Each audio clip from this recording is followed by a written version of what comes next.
Another day at the yard for the San Luis Obispo Blues. It's Game 2 in the 2025 season, the 79th year for San Luis Obispo, your hometown team since 1946.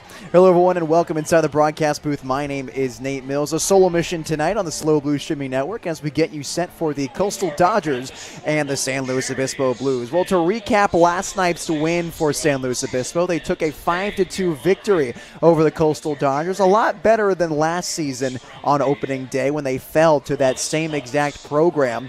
And it was sort of something that caught the Blues on their heels. This is a game that they expected to win. On paper, the roster was far superior to the Coastal Dodgers. Both teams honestly still trying to figure out what their rosters would look like, and this is just something standard you see in summer baseball all the time. The Blues this year, though, seem to have it a lot more figured out than they have in the past few summers. A lot less high schoolers playing on their team early on, and there's already a cohesive mindset with this group on what they want to accomplish. There's a few things I noticed last night that really showed signs of a healthy team. First of all, they didn't miss many pitches in the strike zone. The most obvious example that we saw of that was Gavin Smith's 3-run homer in the left field corner. And already, you don't see home runs a lot at Sinsheimer Stadium. And at 93 miles an hour off the bat with a 34-degree launch angle, it's even that much more uncommon to see a ball get out of the ball yard like that. But there was something that was helping the balls in left field carry, and that was the wind. It played a big character. I'm not a big proponent of talking about the weather as it pertains to impacting baseball games, but it's hard to deny it here in San Luis Obispo, where the fog rolls in at nighttime, the night sky gets darker, and it gets more humid at Sinsheimer Stadium. It has a huge impact on the games, and last night the fog didn't roll in until later, and the wind just kept jetting out to left field. Gavin Smith took advantage of that and parked it into the buses in the left field corner. The Blues took the early lead 3-2. Coastal crept back, though, scored a couple of runs on their own, and then a few more insurance runs for San Luis Obispo gave them that win against the Coastal Dodgers. But really, that was the best bat to write home about last night, because the Blues altogether only tallied 4 hits. They were still able to ravage across 5 runs, though, and that's all because of capitalizing on the defensive mistakes for the Coastal Dodgers. 2 errors for Coastal last night, and that's how the Blues were able to scratch across a couple of runs. A key moment that I think about where errors really came back to haunt the Coastal Dodgers was when Brendan Comerford took off from third base. He reached on a walk, reached second base on a grounder, then stole third, and on a pass ball underneath the catcher's foot, Comerford got the nice jump, took off towards home, and scored with the head first slide. And on the topic of Brendan Comerford, by the way, his speed was a tool we hadn't seen last summer all that often. As a matter of fact, I would make fun of him. I'd chirp him a few times down on the field before each game, talking about the speed and talking about his warning track power. But he's showing me up right now. He looked really good on the base path. You can tell that speed has improved, and he's certainly going to need it at the Division I level, playing for the Gonzaga Bulldogs next year. We're going to get more into the lineups for both of these teams, but it's a different look from last night with a couple of returners on both sides. Once again, as the season is kind of starting out, both of these managers still trying to figure out who's who, and that's going to be a very difficult job for Dean Traynor, because this team is not even close to complete right now. We're still waiting on a handful of players to come into the Central Coast to play for the blue pinstripes this summer. But for now, scavenging together a pretty solid lineup in what's expected to be a pretty fun game again tonight. A new arm on the hill for San Luis Obispo. Spent a lot of years with the Sonoma Stompers. It's Hawk Hill. We'll get into him more a little bit later. And the pitching last night for San Luis Obispo, on the topic of that, was pretty solid. They didn't get a lot of good depth out of their starter, Chase Viale, who was an all-league pitcher in high school around here in the San Luis Obispo area. The stuff wasn't working as it normally does. He's a strike thrower playing at Cuesta College. He's able to get it in the zone, but what Ryan and I talked about last night, his Achilles heel has been, yes, he can throw strikes and strike guys out, but he also has a propensity to walk people too, and the walk certainly showed more than the K's last night. Dean Traynor had to go to his bullpen, and there were a couple good arms that I liked coming out of there. Chase Rogers was one of them. He's a guy that's here to stay for the Blues. He's a SoCal kid from Dana Point. sidewinder, 3/4 delivery.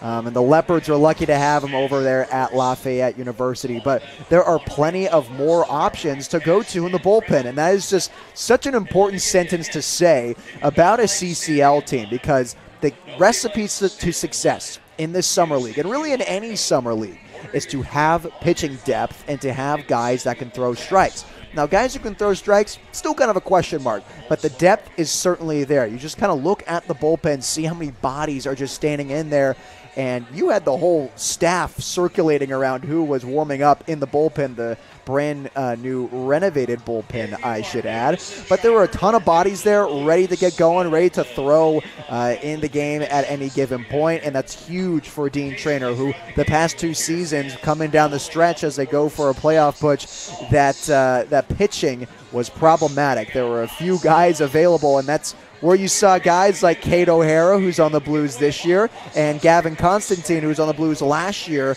who will be returning again this season. Those are 2 position players who had to come in to pitch, and they're trying to prevent that as much as possible. We want to see pitchers throw. But for Cade O'Hara, it kind of worked out in a way, because he became a two-way guy as he tries to find a new place to call home following a season at Texas where he sort of struggled with playing time. We're going to go to break, and when we come back after the national anthem, we'll tell you more about the starting lineup and get you even more prep for this match against the Coastal Dodgers. Thanks for watching the Ancient Owl pregame show on the Slow Blues Streaming Network. My name is Nate Mills. We'll be right back.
39, the left fielder, Brady Alves.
Welcome back to Sinsheimer Stadium for Game 2 of this young season for the San Luis Obispo Blues, playing in their 79th year of existence.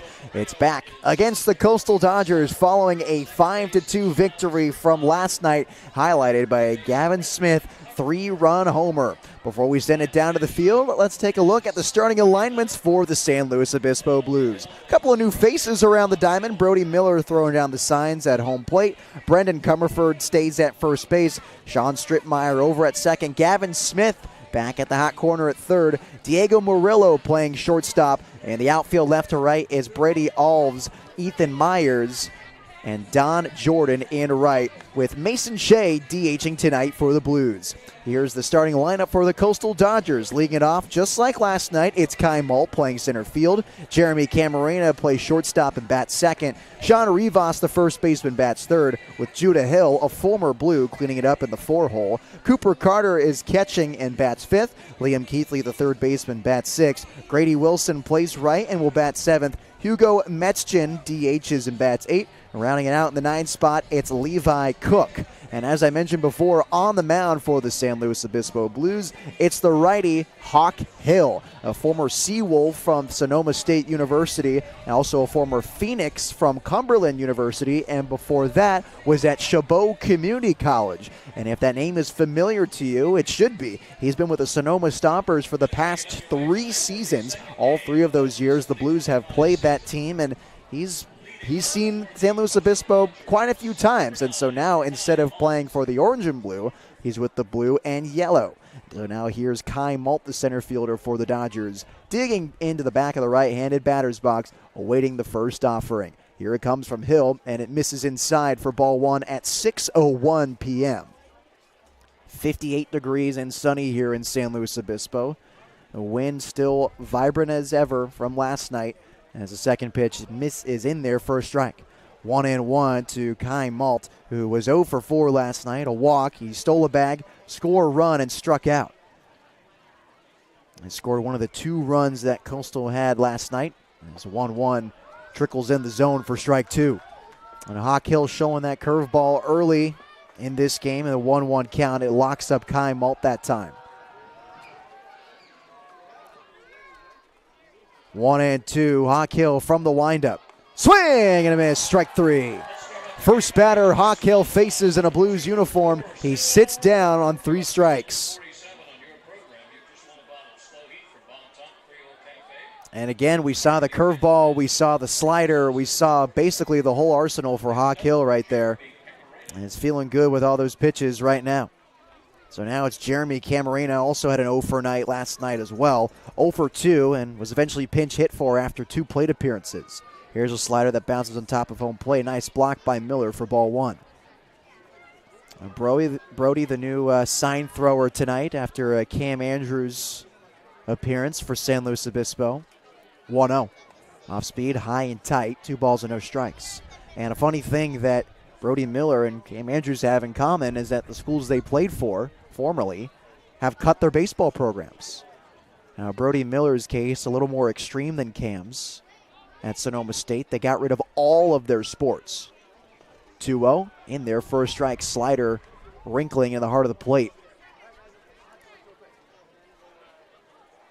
Now Miller at Mendocino Community College. Just missed Hawk Hill, who played his first season with the Seawolves this past year. 2-1, another slider nipping the inside part of the zone for strike 2. 2 balls and 2 strikes to Jeremy Camarena, who put the ball in play twice last night and on the brink of sending back to the bench, coming up empty. Middle of the infield wide open as Murillo shifts towards the left field line. Here's the 2-2. Slider is swung on and lazily popped down the right field line. Coming for the first baseman, makes the basket catch in foul territory for the second out of the inning.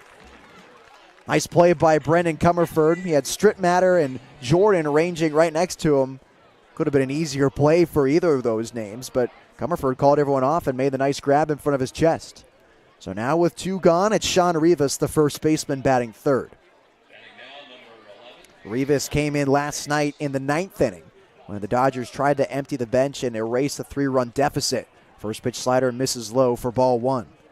He came in, put the ball in play, grounded out to the shortstop O'Hara for out number 2 of that inning. And now starts tonight and plays first base for the Coastal Dodgers. Here's the 1-0. Fastball in there for a strike.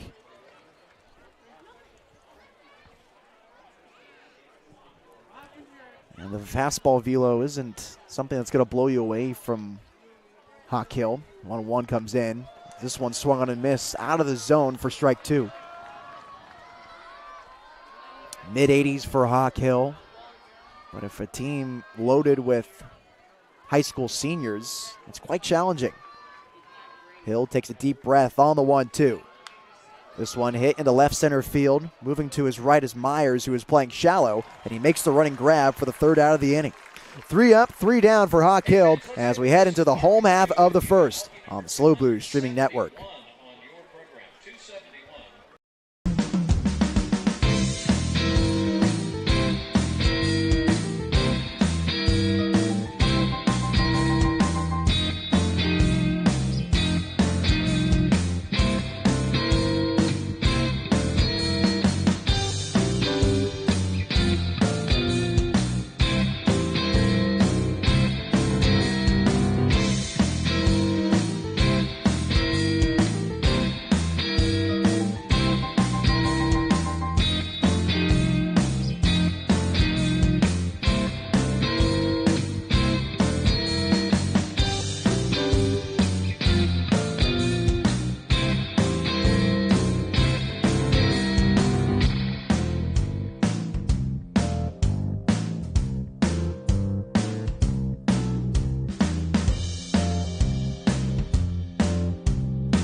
Back at Sinsheimer Stadium, Blues went 3 up, 3 down, and it was Hawk Hill making his first start for San Luis Obispo. I'll turn it over to the Blues, batting for the first time this evening. Diego Murillo plays shortstop and leads off for San Luis Obispo. Brady Alves, the left fielder, bats second. Brendan Comerford, the first baseman, who made a nice grab in foul territory, bats third. Don Jordan cleans it up in the 4-hole and plays right field. Gavin Smith, the home run hero from yesterday, plays third and bats fifth. Mason Shea, DHing, will bat sixth. Brody Miller catches and bats seventh. Sean Stripmeyer, the second baseman, bats eighth. And Ethan Myers rounding it out in the 9th spot. The defensive alignments for the Coastal Dodgers: Carter behind the dish, Rivas at first, Cook at second, Keithley at third, Cam Rain at short. The outfield left to right is Hill, Malt, and Wilson, with Metchin DHing.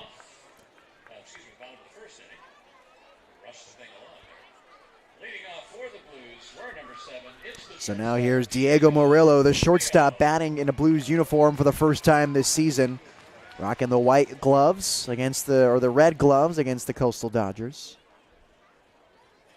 And here he is awaiting the first offering from Cedar Klein, tonight's starting pitcher for Coastal.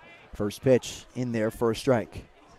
87 miles per hour on the flat fastball in the upper half of the zone. No balls and 1 strike to Diego Murillo. Middle of the infield wide open with the wind blowing right to left, as this pitch goes behind the back of Murillo. The starting shortstop tonight didn't even budge. It was so far behind him, it wasn't even worth rolling to the side to try to get clipped in the shoulder blade. Fastball that just got out of the grips of Cedar Klein that time. Ball and a strike now to Diego. Here's the 1-1 from the windup. Fastball swung on and missed, elevated for strike 2. Enticing offering, especially when you get a fastball in the upper 80s and there's not too much movement on it. Want to hack at that as much as possible, and Diego Murillo just came up empty that time. So now in a 1-2 count, having a fight with 2 strikes. Klein takes his time from the windup, takes a couple of deep breaths, now kicks and deals. 1-2, swung on and miss. Murillo goes down for the first time this season on an 88-mile-an-hour four-seamer, elevated. And he just kept climbing the ladder. He found a weakness in Murillo's swing. He swung and missed at a fastball earlier in the count. Did it again. Then they did it a third time. Strike 3 swinging on Diego. 1 gone in the bottom of the first inning. Now it's Brady Alves, the left fielder. Alves wore number 39 last night in the blue pinstripe jerseys. Now wearing number 38 in the navy blue tops. The first pitch plunks him in the elbow.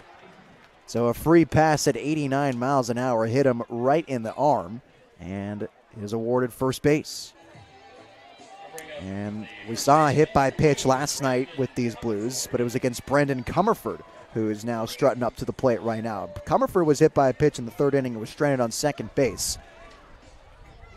But now Brendan is trying to cash that run in as soon as possible. Blues jumped out to an early lead yesterday with that 3-1 homer off the bat of Gavin Smith in the first inning. Scoreless right now, the bottom half of the first, 1 gone and a runner on first base. Here's Comerford. First pitch is a fastball in the outer half for a strike. And Ryan and I talked about yesterday the issues with the zone. The umpire crew has shifted around a bit, and the issue was it was all over the place, to put it simple. But if you're going to be all over the place, you might as well be consistent with it. Makes it easier for pitchers and hitters to understand what's going to be a strike that day. 0-1. This one was tried to be framed back in the zone. Klein tried to nibble at that outside corner again. Doesn't get it. A ball and a strike to Brendan Comerford. And really, the pitchers today are just kind of looking for that consistency. What's going to be a strike today? What's going to be a ball today? Here's the 1-1. Slider tried on the outside again. He got it. A ball and 2 strikes to Comerford. Brendan, a commit of Gonzaga University after a couple of monster seasons at Ohlone College. High 600s in the slugging his first year, and then in the low 700s this last season. 1-2. Skips in the dirt on the outside. 87 miles an hour on the four-seamer. 2 balls and 2 strikes.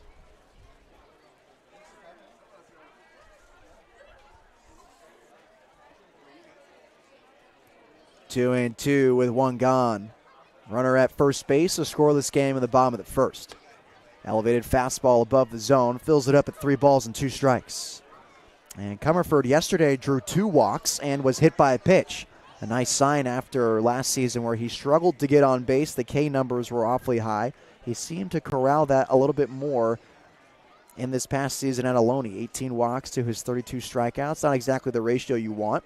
3-2 misses high and outside. That's ball 4. But still improvement from this past summer with San Luis Obispo as he draws that walk and 2 free passes in a row, a hit by pitch and a walk from Cedar Klein. For the Blues, the Longhorn, number 18, Donovan Jordan. So now it's Don Jordan, a right fielder, coming in after not playing his first season with the Longhorns. He redshirted out in Texas. And getting some good practice here on the Central Coast this summer. A native of Texas, playing out in California for the first time. First pitch missing outside, a ball and no strikes. He and Kate O'Hara had a conversation yesterday during batting practice, and O'Hara asked him, is this your first time playing out in California? And the answer is yes. It's like, how do you like the weather? It's perfect. Runners on first and second, 1 gone. 1-0 missing high and outside, 2 balls and no strikes. And Cedar Klein just kind of nibbling away on the outer half of that strike zone. He got a call against Brendan Comerford early in his at-bat. Tried to go back there again. The frame by Cooper Carter wasn't enough. But Klein has yet to move on from trying to hit that spot. 2-0. Goes at it again. This time gets the call on the fastball for strike 1. 2-1 to Don Jordan, who is from Summer Creek High School, Humble, Texas. Standing at 6'1", 230 pounds. It's 2-1, almost hits him in the face. Look out. Rolled out just in time as the count moves to 3 balls and 1 strike. It kind of segues right into what I was going to talk about with Don Jordan is his athleticism and quickness. He gave you that height and weight, 6'1", 230, and don't be deceived. That 230 can move quickly down the first baseline, and we saw that as he beat out his only base hit yesterday. 1 for 3, scored a run, and also walked. Here's 3-1. Fastball missing high, and already problematic with the command from Cedar Klein. 90 miles an hour, but if you can't find it in the zone, it's not going to be effective at all. So 1 gone, and it's now Gavin Smith, who, if you'd remember, deposited a ball into deep left field for a 3-run shot yesterday. And it's not a hit you see often here at Sinsheimer Stadium, but it was one of those rare occasions where the wind was blowing out to left. And if you can see on the stream here, it's doing that exact same thing right now. Wind jetting straight out to left field, the 335 mark. Smith easily cleared it yesterday, hitting it 370 feet. 93 miles an hour in the exit velo, and 34 degrees of launch angle. It's typically not a recipe enough to hit a home run here. And off the bat, I thought it was going to be off the wall, but it just kept carrying. Bases loaded, 1 out. Scoreless ball game at the bottom of the first. 24 hours ago, the Blues struck with a 3-run homer. And Smith watches the first pitch for a strike. Again, on the outer half, that time was Cedar Klein, but he gets the call. 0-1 to Gavin Smith, one of the more prolific hitters in Arizona high school baseball history. And Cedar Klein calls timeout.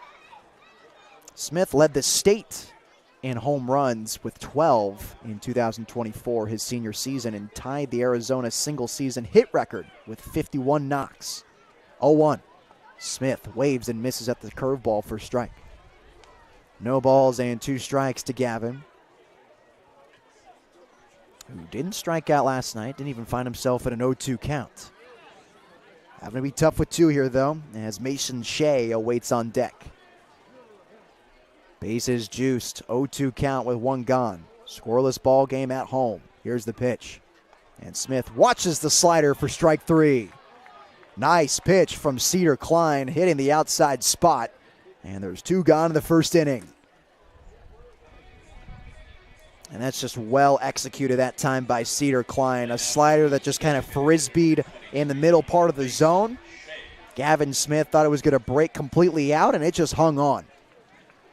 First strikeout of the season for Gavin Smith, and now it's Mason Shea DHing and batting sixth. 2 gone in the bottom of the first, and this one plunks him in the head.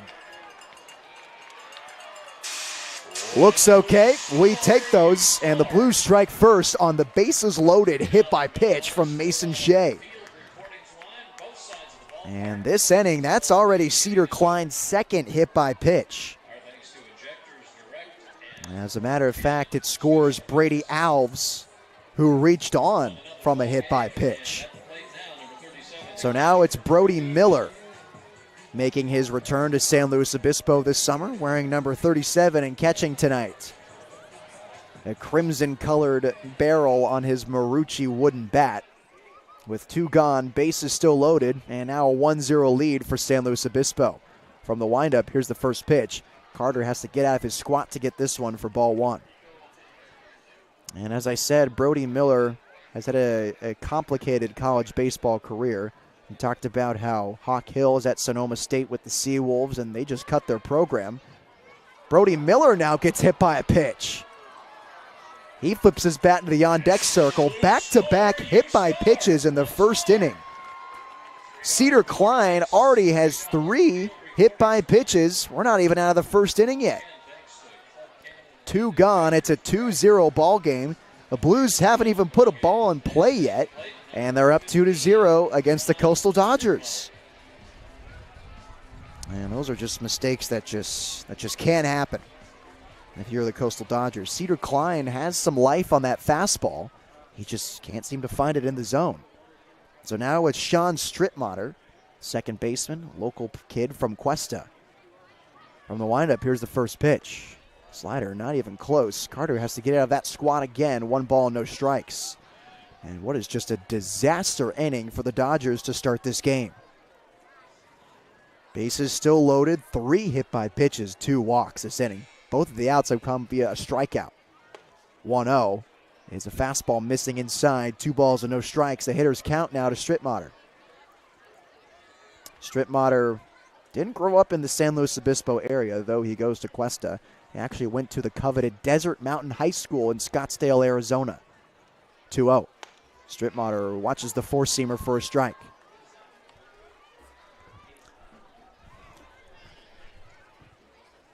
Pitch on the black at 87 miles an hour. And Strittmatter didn't agree with it. And now it's 2 balls and a strike. Here's the pitch. Strittmatter watches that one go for the Birds. 3-1 now. And Desert Mountain, one of those schools you talk about in the Valley of the Sun. They're in there in the conversation with Castile High School and Queen Creek. That's where Gavin Smith played. As here is a bases-loaded walk. Dodgers got to get some action going in the bullpen at some point, but for now, it's the pitching coach who heads out there to talk to his right-hander. And this is just the last thing you want if you're the Coastal Dodgers. It's funny, the Blues started last game 24 hours ago with a 3-run homer to put themselves ahead in the first inning. They're now ahead 3-0 24 hours later, but in a very, very different fashion. 3 hit by pitches, 3 walks, has produced 3 runs for the Blues. And what has just been a nightmare scenario for Cedar Klein. Bullpen is still empty down the third base line for the Coastal Dodgers. They're going to keep him in there as Ethan Myers steps in now, the 9-hole hitter. Batting with the bases loaded. So Alves have scored, Comerford has scored, now Jordan has scored. That's a hit by pitch and 2 walks, producing 3 runs for San Luis Obispo. Capitalizing on the free ones as Myers watches this pitch float into the heart of the plate for strike 1. Looked like it did a curveball that time, just kind of floating towards home plate. It's taken for strike 1, though. And Myers had a successful high school career at Templeton High School with the Eagles, where Rene Regalado used to coach. Regalado now coaches third as Ethan Myers takes a look at that pitch upstairs for ball 1. All-league selection his junior season with the Eagles. in his senior season as well, batting .438 in 26 games played, with only 3 extra base hits. He chases the four-seamer upstairs for strike 2. 1-2 with 2 gone, the bases loaded. A 3-run inning for San Luis Obispo. Cedar Klein trying to get out of the jam. Here's the 1-2, and this one hits Myers on the knob of the bat. A foul ball. A close call there. Almost was the 4th hit by pitch of the inning. And now finally Coastal's got a lefty going in the bullpen. That's Burnett getting loose for the Coastal Dodgers. 1 ball, 2 strikes, 2 gone for Myers. This one way high and outside. Carter once again standing to retrieve this one. Deuces are wild. 2 balls, 2 strikes, 2 outs to the Cuesta Cougar, who didn't see any action this season in his first year of college baseball. Redshirted. Looking to get some playing time next year. A few minutes up the road from Sinsheimer. 2-2. High and tight. Rolls out of the way of that one. 3 balls and 2 strikes. And just a tough scene here for Cedar Klein, trying to fill the zone with fastballs. Got Ethan Myers to a 2-strike count and having trouble trying to close the door. Payoff pitch. And Myers gets hit with a fastball, and another run comes in to score. You couldn't draw up a worse scenario if you tried for the Coastal Dodgers. 4 hit-by pitches producing 4 runs in this inning. We're now back to the top of the order in Diego Murillo, who started this off with a strikeout swinging.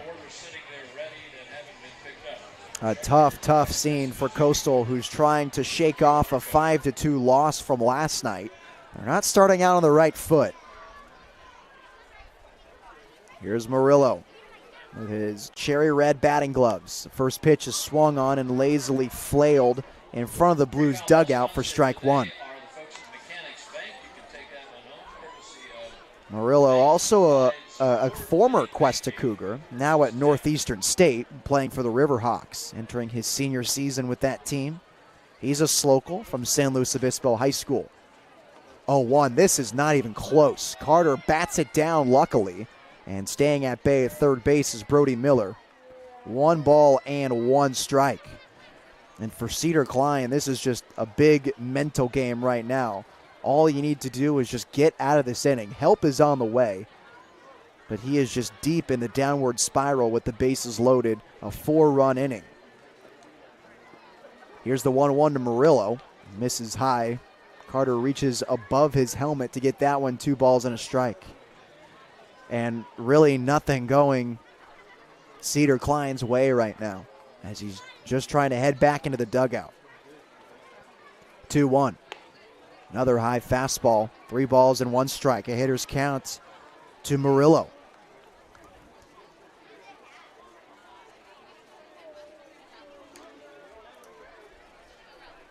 Blues out to a 4-0 start. 3 walks and 4 hit by pitches in this inning. Here's the 3-1. And this one will hit Diego Murillo.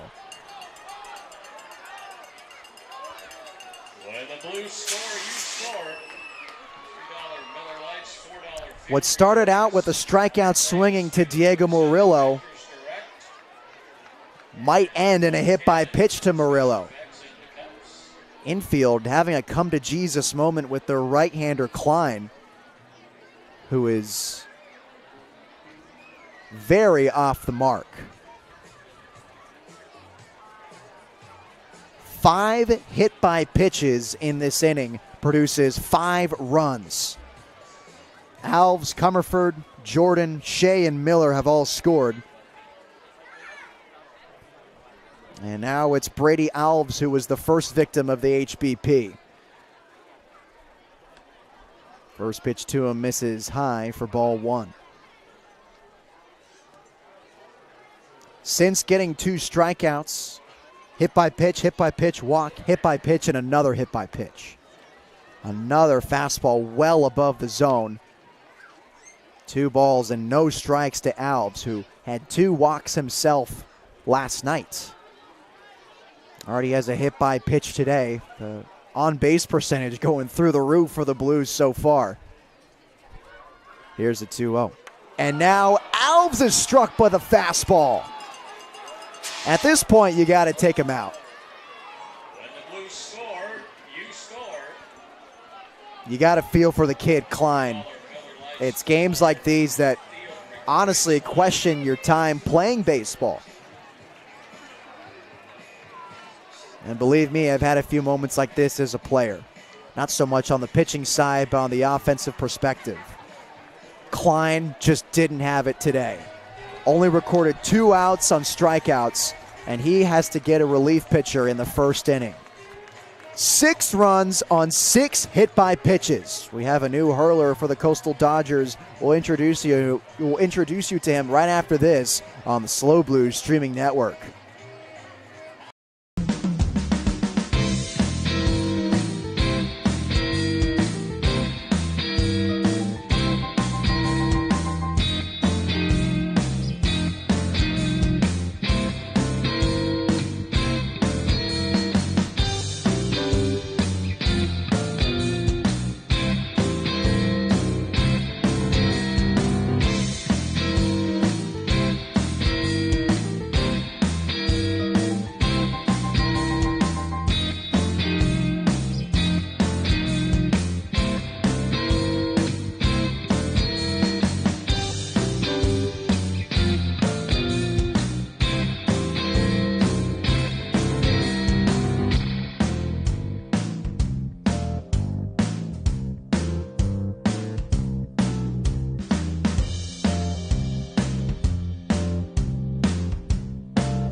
An inning to forget for the Coastal Dodgers as the new pitcher is in now. Ian Burnett, the southpaw from Santa Barbara Community College. As the first pitch to Brendan Comerford is way outside in the other batter's box for ball 1.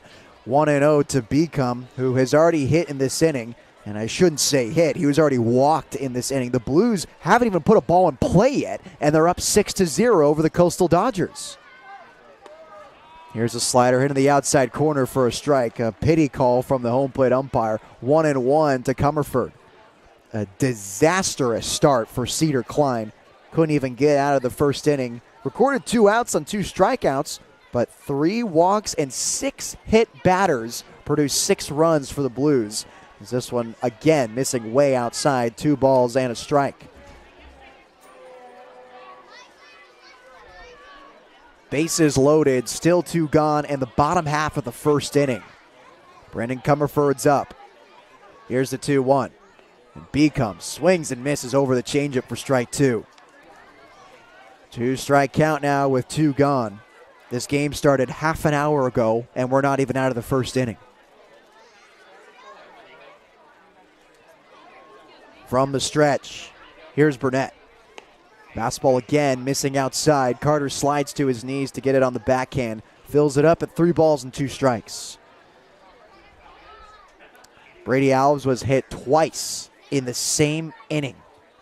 And he's over at first base. Murillo at second and Myers at third. All of those guys were hit by a pitch. 3-2. Comerford swings and pops it up and out of play on the right side. Stays alive at 3 balls and 2 strikes.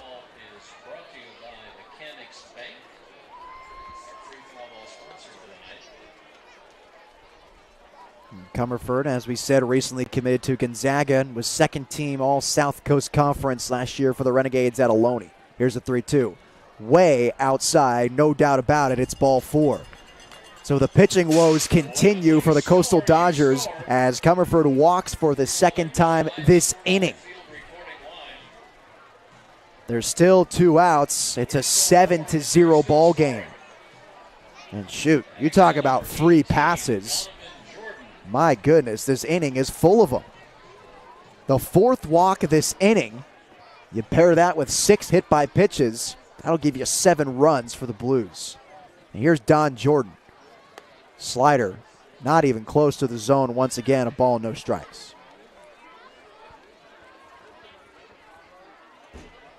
And frustration already ensuing for Coastal as coaches sit with their hands on their knees in front of the dugout opening on the left side. Here's the 1-0 to Jordan. Again, outside in the other batter's box to the right-handed hitting Jordan for ball 2. Hitters count now to the Texas Longhorn. Trying to get some good reps this summer and potentially earn a starting spot for UT, who is an early exit in the SEC tournament. So one opportunity to play in a regional, though. Here's the 2-0. Fastball outside once again. 3 balls and no strikes.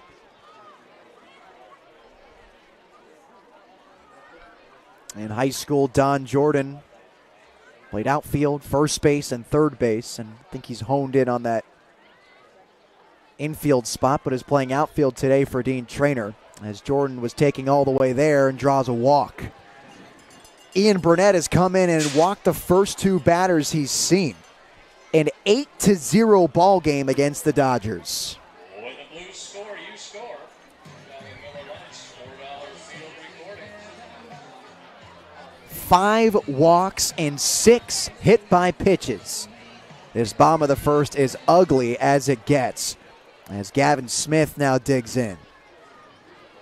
1 of the 2 outs in this inning. Here's the first pitch. Fastball missing outside, a ball, no strikes. There have been 2 outs in this inning. Both have come from Cedar Klein, and he struck out both of those batters swinging. It was Murillo and Smith. Bases loaded, 2 gone. Smith watches the slider inside. 2-0 now to Gavin. As I said earlier in this frame, historically one of the best high school hitters in Arizona history. Born and raised in Queen Creek, Arizona. 2-0. This one missing outside again. 3 balls and no strikes. And at this point, if you're a Blues hitter, I would assume the automatic take is on at all times. You're just taking until Ian Burnett can throw a strike. 8 straight balls from Ian Burnett. 3-0.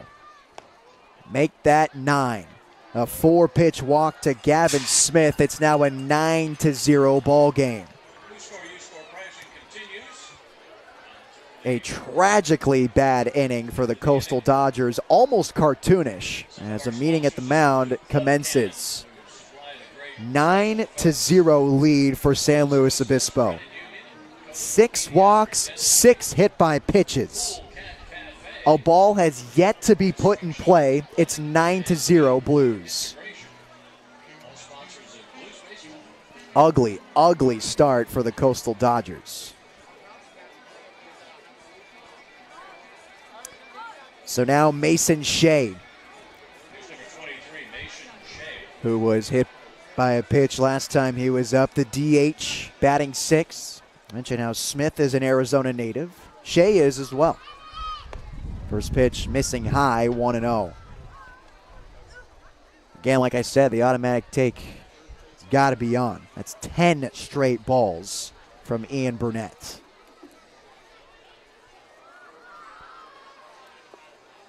.0 misses below the zone. Carter tried his best to frame that one. Doesn't get it. 2 balls and no strikes. And if we were at Texas A&M right now, the fans would be chanting, ball 11, ball 11. Here's a 2-0. Missing outside. 3 balls and no strikes to Mason Shea. Mason on a 2-week contract for the Blues, so won't be around for too long, like his brother or his cousin, Matt Ciangelo, who played for the Blues a couple seasons ago with Kate O'Hara, who made a start last night. 3-0 misses high. 13 straight balls from Ian Burnett. Walks in another run, a 10-0 lead for the Blues. Double-digit spot in the bottom half of the first. At this point, there's not much more to say.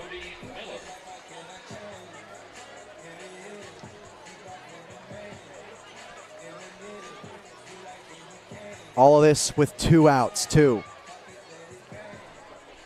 And Brody Miller, who was hit by the first pitch he saw the first time he was up.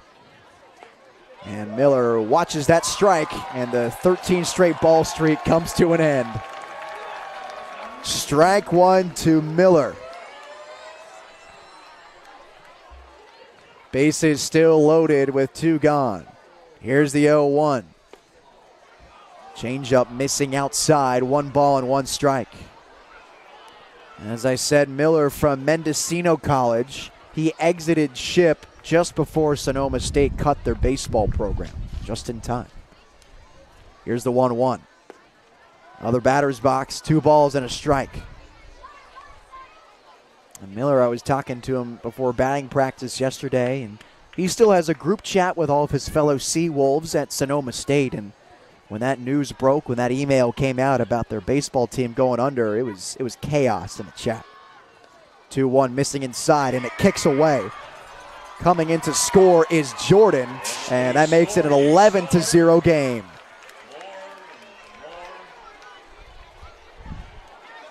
Pass ball, and Jordan comes in to score easily. And if they were playing a team that perhaps wasn't a Coastal Dodger, the Coastal Dodgers, Jordan would be getting an earful right now. When you're up that big and you get a ball kicking away like that, it's sort of an unwritten rule to not come in to score. Here's the 3-1, and it's taken for strike 2. Full count to Brody Miller. Standing on deck, it's Sean Strittmatter. Runners on second and third. Here's the 3-2. And Miller watches that for ball 4. Another walk, and the inning continues. That's 5 straight for Ian Burnett. The Dodgers this weekend are lucky enough to even field a team to play against San Luis Obispo. And when you're having 2 pitchers in just 1 inning struggle to find the strike zone, you got to wonder who's next on the mound for Coastal. Is it a position player? First pitch to Strittmatter, nibbles the outside corner for a strike. Bases loaded, 11-0 lead for San Luis Obispo. Again, a ball has not been put in play. 0-1.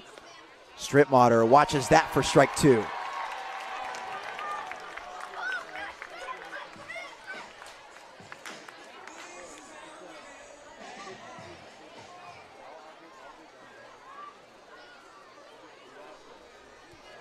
Oh, 2 offering. Skipping in the dirt on the outside, a ball and 2 strikes. And Strittmatter has played for 2 seasons at Cuesta College up the road from Sinsheimer, looking for a new place to call home. A 301 average last year and 40 games played. 359 slugging. Slider slips out of the hand, misses outside. 2 balls and 2 strikes. Both of his seasons with the Cougars, he hit exactly 9 doubles. No homers or triples last year, but had 1 homer and 3 three-baggers his first season. Puts it in play on the right side. The second baseman, Cook, has got it. Flips it to first, and the throw is in time. But not before a disastrous, and I mean disastrous, inning for the Coastal Dodgers. 1 ball put in play and 11 runs scored for San Luis Obispo. We head into the top of the second inning after a 40-minute first on Slow Blues Streaming Network. Lots of birthdays.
Well, this makes Hawk Hill's job that much easier. 11 runs in the first inning for San Luis Obispo as the first pitch to Judah Hill is sent up and out of play for strike one.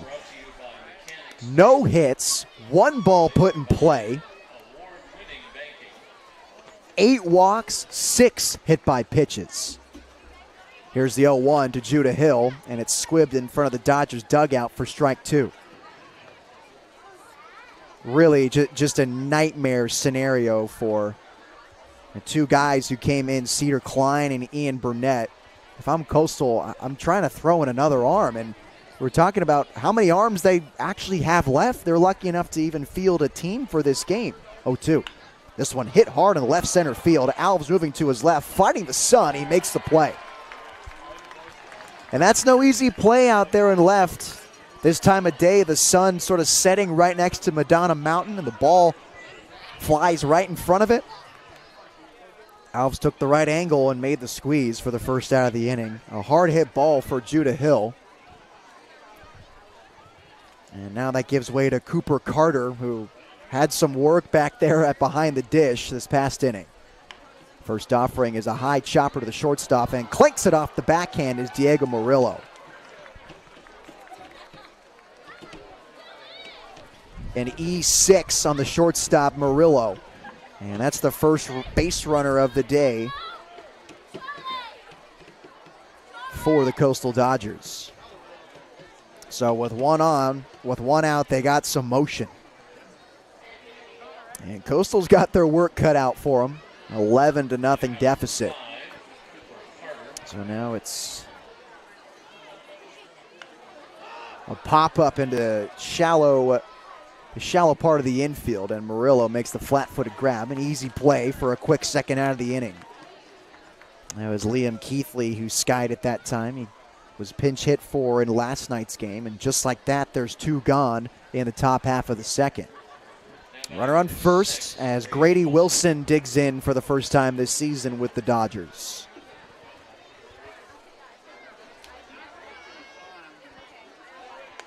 First pitch missing outside for a ball. Wilson, a high school senior from Santa Barbara High School. And 6 foot, 163, a left-handed hitter. Same high school that former Blue Owen Esterbrook attended. Throwback to first, not in time. Catcher at Columbia University. It's also the home field of the Blues' rivals, the Santa Barbara Foresters. Grady Wilson playing for the Dodgers this summer. 1-0 is taken for a strike on the outside corner. 1-1 to Wilson. Looking for a school to commit to, and after finishing up his high school senior season, as the other pick back to first, not in time to get Cooper Carter. 2 outs, a runner on first, a 1-1 count. This one hit softly to the first baseman Comerford in foul territory. Comerford tried to sell that to be a fair ball, because he wanted to get out of this inning and wanted to get the bat back in his hands.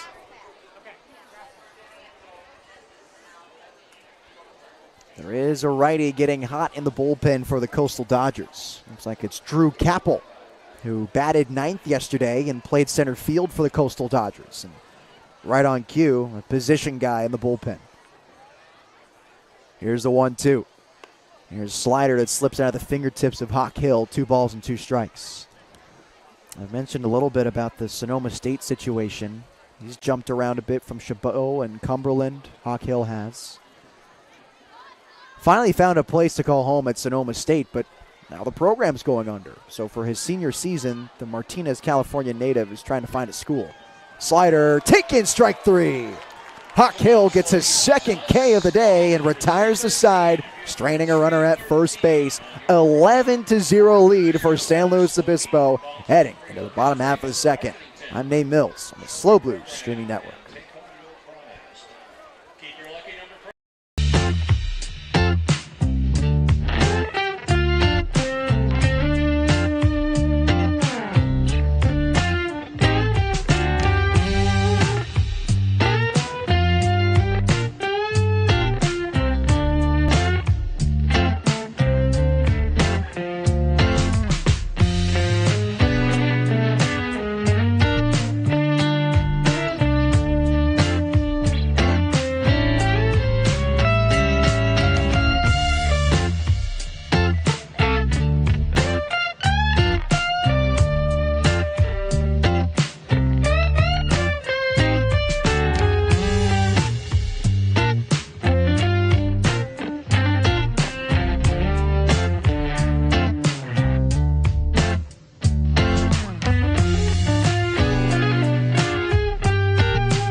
Bottom of the second inning for the San Luis Obispo Blues. 9-1-2 due up with an 11-0 lead over the Coastal Dodgers. A quick work for Hawkhill this pass frame.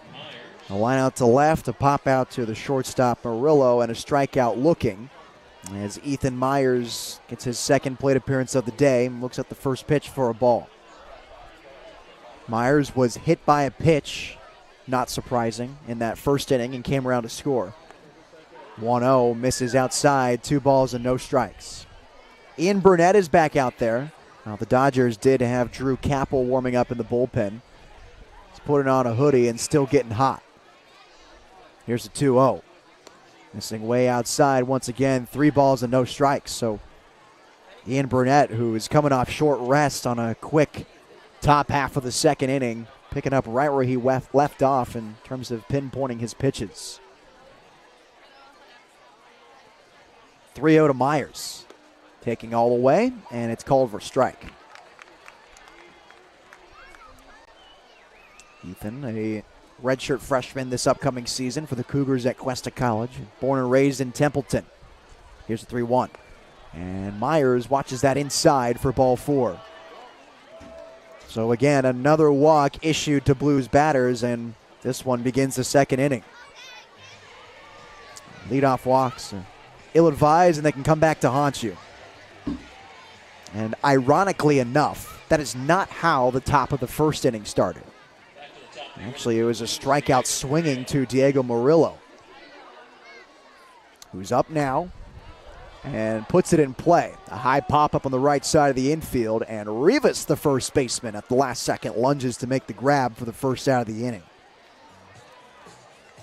One pitch and an out here on Diego Murillo. And that gives way to Brady Alves, who's been hit by a pitch twice today.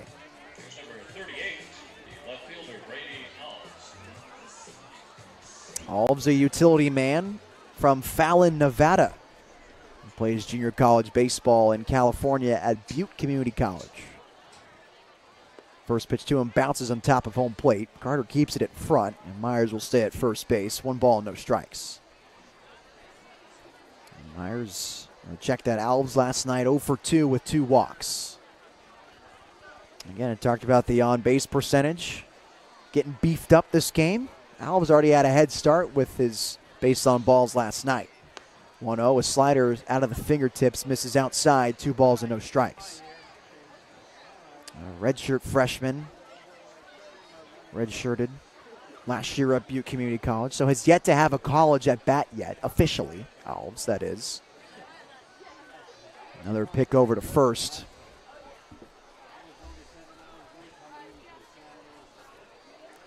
Two balls and no strikes to Alves, who was a stud high school athlete playing in 3 sports. 2-0. Low and inside for ball 3. Also played football where he was the quarterback, a wide receiver, and also a cornerback. But it seemed like his main sport was basketball, where he was a point guard. At least that's where he was the easiest to find. 3-0, swing and a miss for a strike. And even though he was easiest to find through his point guard career, he has made it clear that baseball has been his #1 priority since he played t-ball.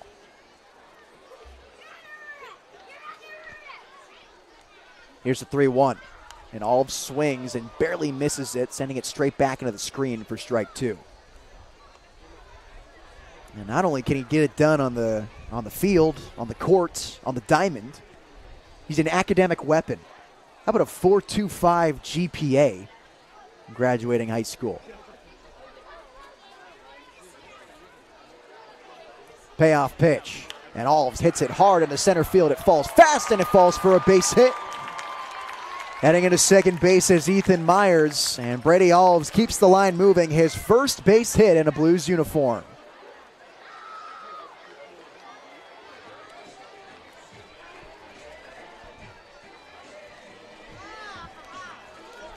And now it's Brendan Comerford for the 3rd time today, following the base knock from Brady Alves.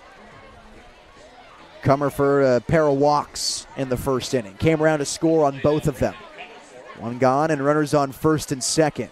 Here's the pitch. Brendan watches this inside, a ball and no strikes. And Comerford, one of the first players to arrive to the Central Coast this summer. Obviously had a great year with the Blues last summer and antsy to get back. Pitch misses outside, 2 balls and no strikes. Part of a group chat that was assembled towards the end of the season last year. And a bunch of former Blues got together and decided they wanted to return to the Central Coast. 2-0 is crushed in the center field. Malt ranging back, and he makes the running snag at an awkward angle. Both runners retreat to their bags for the second out of the inning. 100 miles an hour off the barrel of Brendan Comerford. And Malt had a tough play there. He took a shallow angle on it and had to quickly break back to grab that baseball. And that's been Brendan Comerford's MO, is hitting balls on the screws. And he certainly did so that time, just got a little unlucky there. So a line out to center for the second out of the inning. Here's another guy who can hit it hard, and Don Jordan. First pitch, as both runners take off, they throw down to third, and throw is not in time. Successful double steal, and at this point, I think the Blues are just working on base running. Between Don Jordan taking off for home on the wild pitch and a double steal up by 11 in the second inning, at this point, you just got to imagine guys are just getting reps on the base paths. Runners on second and third. Here's the 1-0. This one missing outside. 2 balls and no strikes. And Dean Traynor gave Jordan plenty of flowers in batting practice yesterday, talking about his ability to punish baseballs. His power is evident. We're still waiting to see that this season. Excited to see what he can do. 2-0, a big hack at the off speed for a strike. And a 2-0 count. Not that patient there. Usually sitting for a fastball that you love. Gets a curveball in the outer half of the plate and swung at it anyway. Here's the 2-1. Jordan watches this one bounce on top of home plate. 3 balls and a strike now. Donovan Jordan, possibly one of the best overall athletes to come play for the Blues. You're playing high school baseball in a state like Texas where it's really an all-sport state. You can come away being a 2-time 6A first-team All-State player. It's pretty impressive. Here's the 3-1. Jordan scoots out of the way for ball 4. 3 walks to Don Jordan this game, and we're not out of the second inning. There's 2 outs, though, as that walk loads the bases for the Blues once again. And the pitching coach comes out, and it looks like they will quickly make a pitching change to Drew Capel, who walks out with the assistant coach for Coastal. New Noodle for the Dodgers. We'll introduce you to him right after this on the SLO Blues streaming network.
New pitcher for the Coastal Dodgers. It's Drew Capel coming in, and the first pitch he throws is a ball in the dirt to Gavin Smith, who was struck out swinging, walked today. Bases loaded, 11-0 lead for the Blues as he bounces it to the third baseman. He picks it at Keithley over to first, and the throw is in time to get out of the jam. The Blues come up empty after an 11 spot in the bottom half of the second. 11-0 game heading into the third on the Slow Blues streaming network. Talk about efficiency.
Hawk Hill has got ample rest in today's game, and he's back out there for potentially his third inning of work. He's made easy work out of the Dodgers so far, 1-2-3 inning in the first, and faced 4 batters in the second inning. He's got 2 strikeouts on the night, no walks, and the first pitch is bounced on the ground left side, and it clanks off the glove of Murillo at short.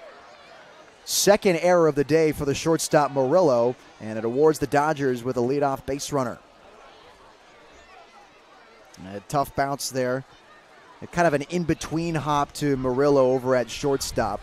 This one was punished into the ground on the left side and just kind of took a weird kick off the glove. So on the E6, it's now Levi Cook getting his first plate appearance of the day. Hawk Hill working with a runner on first for the second time this game as the first pitch slider is swung on and missed for strike 1. Cook, redshirt freshman at Allen Hancock Community College down in Santa Maria. A peek over at first as the shadows cascade over the mound. Here's the 0-1. This one hit off the end of the bat to center field. It falls fast, and Myers can't get there. A leaking base hit. Back-to-back base runners for the Coastal Dodgers. 71 miles an hour, and proving the off-the-endness nature of that ball. And Myers seemed to have all the time in the world to get there, but it's kind of a weird spin on it and where it was hit on the barrel. So runners on first and second, the first time Coastal has had a runner in scoring position today. And that's the leadoff man, Kai Malt, who struck out swinging his first time up. First pitch is an off-speed, down the middle for a strike. Nice looking slider there from Hawk Hill. I haven't seen it too much because he's been getting guys out with his fastball. Doesn't need to go into that back pocket and see what he's got.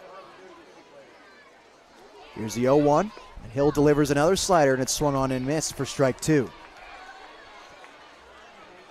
11-0 lead for San Luis Obispo. Dodgers and Blues have the same amount of hits.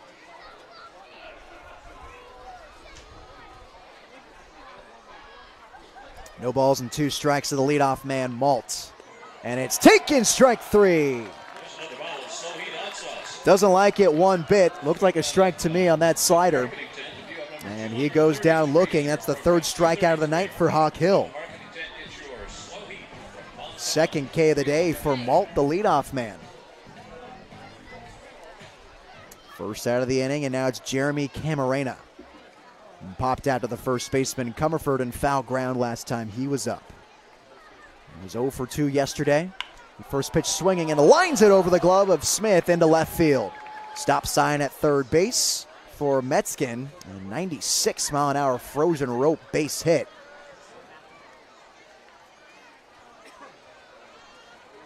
A single loads the bases for the Coastal Dodgers. 2 runs in this inning for Coastal. And trouble now for Hawk Hill. Luckily, he's got a pretty large cushion to work with, though. And Sean Rivas digs in now for the second time today. Flew out to center field last time he was up. Saw a short stint in yesterday's game. Came in the 9th inning. And looks at the first pitch on top of home plate for a ball. Just one plate appearance, grounded out to short the bottom half of the 9th, and now getting a start today. Bases decked out in Dodgers as the 1-0 comes in, and it's hit high and hard to left field. Alv's got plenty of room, though. He's still at the wall. It bounces on the top of the wall for a base hit. 1 run is in. Here comes another. The throw goes to third. It's not in time. 2-run double for Sean Rivas, the 3rd hit of the inning for the Dodgers. And all of a sudden, this team has figured out Hawk Hill. First 2 runs of this game for Coastal. Hawk Hill in some hot water. And someone's getting loose in that Blues bullpen, it looks like. Not throwing any baseballs, but just kind of meandering around and getting hot. So now here's former Blue Judah Hill with runners on second and third, and just 1 out in the inning. Judah spits on the pitch low and outside for ball 1.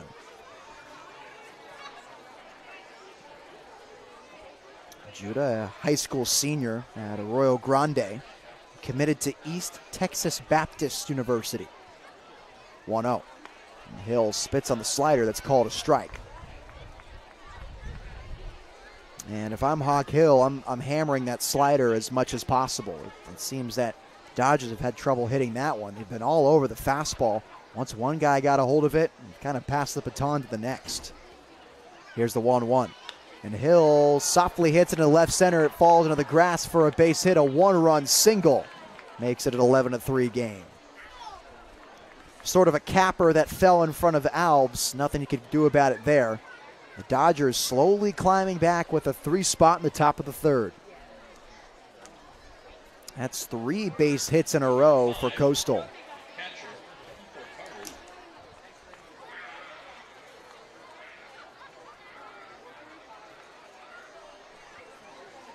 So runners at the corners now. Rivas didn't score. And it's Cooper Carter, the catcher, batting right-handed against Hawk Hill. First pitch, another slider called a strike.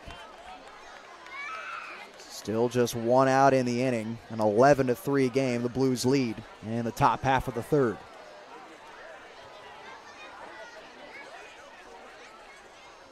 Oh, 1. Slider bounces outside. Miller keeps it in front, preventing a run from scoring. 1 ball and 1 strike. A game that has just lagged because of the inability to throw strikes on the Coastal end of things. Just over an hour into this game, we're not through the first third. Now Hawk Hill having his fair share of struggles as this pitch misses outside. 2 balls and a strike. And for the Dodgers, it's been the command. And for the Blues, it's been the hitability of the pitches from Hawk Hill. It's really inflated in the 3rd. Had their way in the first 2. He was cruising well as Carter swings and misses for strike 2. Working rather quickly for the first 2 frames, and all of a sudden, Coastal has figured him out. 4 hits in this inning, 1 of them for extra bases. Now runners at first and third and 1 out here. A 2-strike count to Cooper Carter. Swing and a miss, strike 3. Hawk Hill got him on the changeup, and that's the 2nd out of the inning. 4th K of the day for the former Sonoma Seawolf, and there's 2 gone.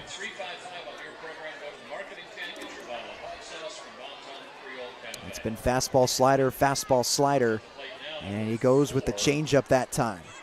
He gets the swing and a miss for strike 3. So now here's Liam Keithley, the third baseman, popped out to the shortstop Murillo last time he was up. Throw over to first, not in time to get Judah Hill. Keithley yesterday 0 for 1. A walk, a strikeout, and not good enough for Coastal as he was pinch hit for in the middle of the game. This one spun on in the air on the right side, coming for races in front of the bullpen. There'll be no play there, no balls and a strike. Whoa, you didn't say that.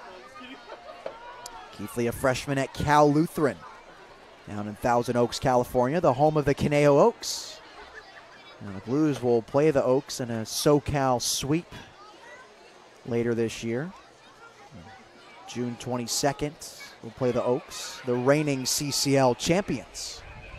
Here's the 0-1. This one missing inside. 1 ball and 1 strike. And Conejo kind of came out of nowhere last summer. A talented team, yes, but it didn't seem like they had the talent to take it all the way. It was easy to see up here in the north. We saw the Walnut Creek Crawdads and what they were able to do. 1-1 is cued in front of the Blues dugout, ball and 2 strikes. And they beat Walnut Creek in that championship game.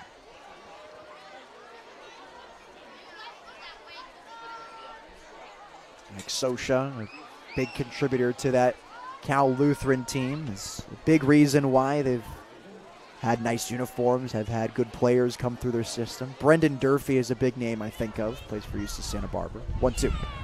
This is high and tight, 2 balls and 2 strikes. Had a few good names come out of there, and it's the talent just hasn't seemed to have been enough to topple other South teams, or even back when the Prune Packers were in the CCL, to overcome them. But last year was finally their year.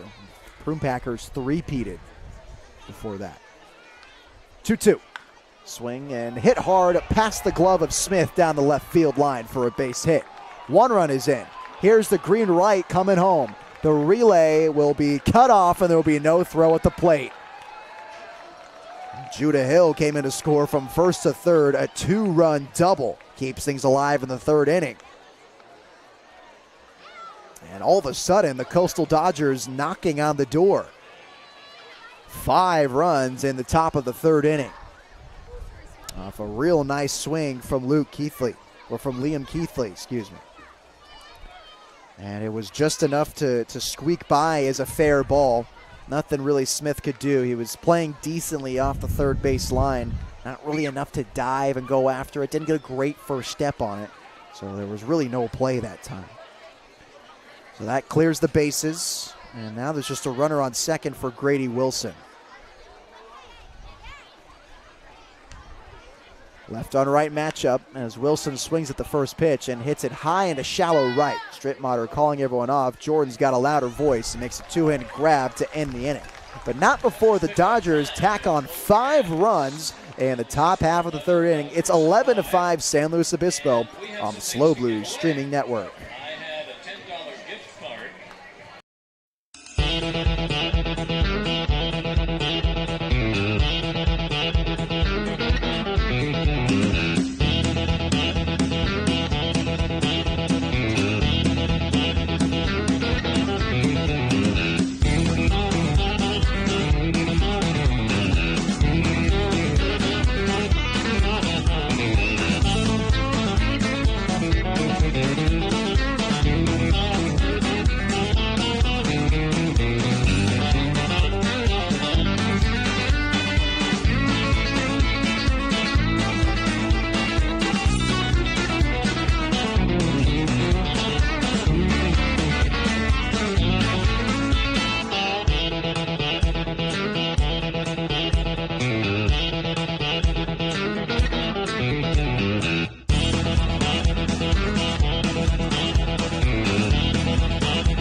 Bit of a different look to this game now after the Coastal Dodgers put up 5 runs in the top half of the 3rd inning. It's now an 11-5 game in what turned into a boat race That was getting a little closer, but now it's the Blues' chance to extend their lead, which is already pretty sizable.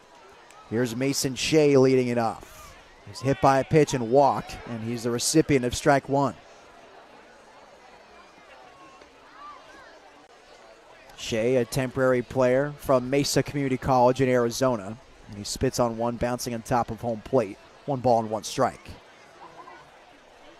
Looking for a new school after a solid year of production last year with the Thunderbirds. Played in 47 games, a .259 average, a .387 on base percentage. 21 walks to 23 strikeouts as he fouls this one on home plate for strike two. It's a good ability to have. It's a well sought after skill to see the zone well and try to limit that walk to strikeout ratio. As he goes the other way, it's a one hopper to the second baseman Cook, who lays out, throws it over to first, and the throw is not in time. Almost a spectacular play from Cook over at second base.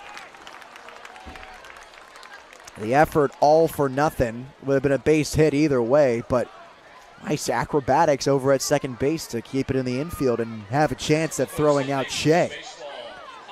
So an infield base hit. It's the second hit of the day for the Blues. They have 3 less hits than the Dodgers, but 6 more runs.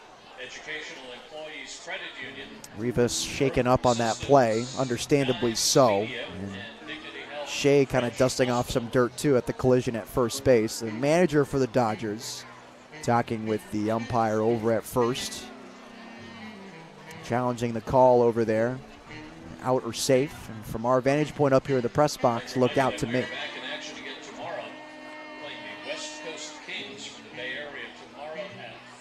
So the Dodgers manager will head back into the dugout, and Brody Miller is now due up for the Blues.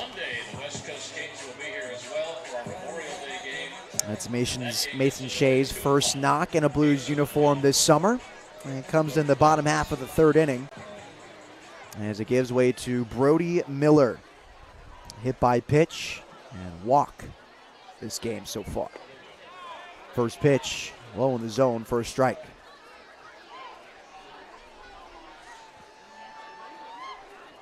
Miller taking his first hacks in a Blues uniform this summer. As the 0-1 missing outside, 1 ball and 1 strike. He was a temporary player last season for the Blues, entering his junior year at Mendocino Junior College, and he's another temporary guy this year. Pick up over at first, not in time to get Shea. Shea also a temporary guy too on a 2-week contract. So they won't be around for long, but they're trying to make their presence felt. Here's the 1-1. And Miller watches that one in there for a strike. Off-speed pitch that time from Capel. 82 miles an hour. Froze up Brody Miller. Ball and 2 strikes. Another pick over to first. And can't get Shea there. Pitchers congregating in the Blues bullpen. No one throwing right now. Everyone kind of just huddled around in their hoodies. It looks like Max Lober has returned to the dugout. A long-time pitching coach for the Blues, a pitching coach at SF State now. 1-2, swung on and missed for strike 3. And home plate umpire calls Brody Miller out. Got him chasing on the curveball for the first out of the inning. And Miller just looked fooled that time. Swinging at that one in the dirt. And that's the first out of the inning. So here's Sean Strittmatter now. Strittmatter 0 for 1 today. Ended that fateful first inning with a ground out to the second baseman Cook. That's the first ball the Blues put in play today. As he foul tips this one right into the mid of Carter for strike 1. Aside from that, he walked earlier that inning and came around to score. Big lead at first base for Shea. As they throw back over to him, and he's safe. Ethan Myers, the 9-hitter, awaits on deck. And Strittmatter uncommitted, following 2 campaigns at Cuesta College. Here's the 0-1. Strittmatter hits it off the hands. It bounces up the middle. Cook, the second baseman's got it. Ooh, barehanded grab from Cameron at short, and they turn the double play. some wizardry from the middle infield of the Coastal Dodgers. They turn the 4-6-3 double play and end the inning. 11-5 Blues heading into the fourth on Slow Blues Streaming Network.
New arm on the mound for San Luis Obispo. It's the Baylor Bear, Jack Hickerson. And due up in this inning, he's got 8-9-1 for the Coastal Dodgers. Misses on the first pitch at 90 miles an hour for ball one. Dealing with Hugo Metzgen. Reached on error from a grounder off the glove of Murillo the first time he was up. And he cues it to Hickerson on the left side of the mound, and he flips it over to first at Comerford for the easy play for the first out of the inning. So Hawk Hill, 3 innings of work, allowed 5 hits, 5 runs, all of them earned, no walks, and 4 strikeouts. Solid first outing for the first-time Blue, a long-time Sonoma Stomper. Metzgen is retired for the first time today, and it's Levi Cook who recorded the first base hit of the Dodgers today, and he takes a look at strike one.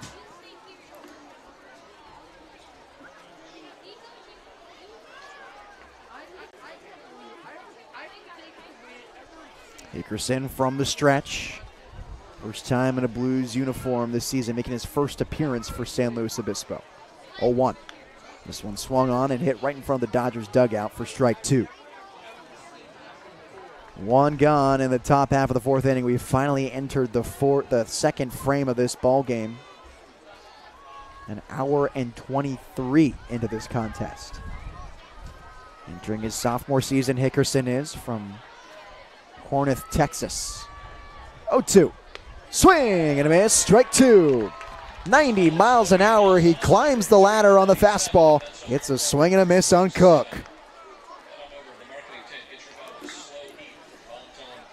And you saw a hole in that swing there from Levi Cook on that foul ball. They were low and inside. He seemed like he was able to handle it. Saw an opening, went after it. So now we'll flip it to the top of the order to Kai Molt, who has already struck out twice today. This one with some juice on it, missing inside, a ball, no strikes. Well, in high school, he prepped at Denton Geyer High School. 8-2 record, a 1.78 earned run average, and struck out 85 in his 60 innings of work as he gets a sword here against Kai Molt for a strike. That's efficiency. 80 Ks in 65 innings. I don't care if it's high school. As I've said, Texas is an everything sport state. And it looks like this one might have hit Kai Molt. First hit by pitch of the day for the Blues.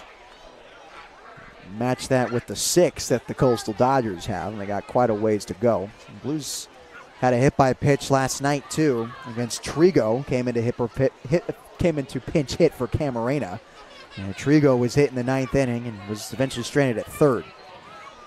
They're trying to strand Molt now after the HBP, and here's Camarena now. Runner goes. Here's the throw down to second. Beats him by a mile. So's the tag. Kai Molt is caught stealing. Brody Miller with a frozen rope ends the inning. Head to the bottom of the 4th. 11-5 Blues on the Slow Blues streaming network.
Fans' bottom half of the 4th inning is a good time to remind you that summer is here and the boys are back in town. Come celebrate the Blues' 79th season on June 9th when the Slow Blues take on the Menlo Park Legends.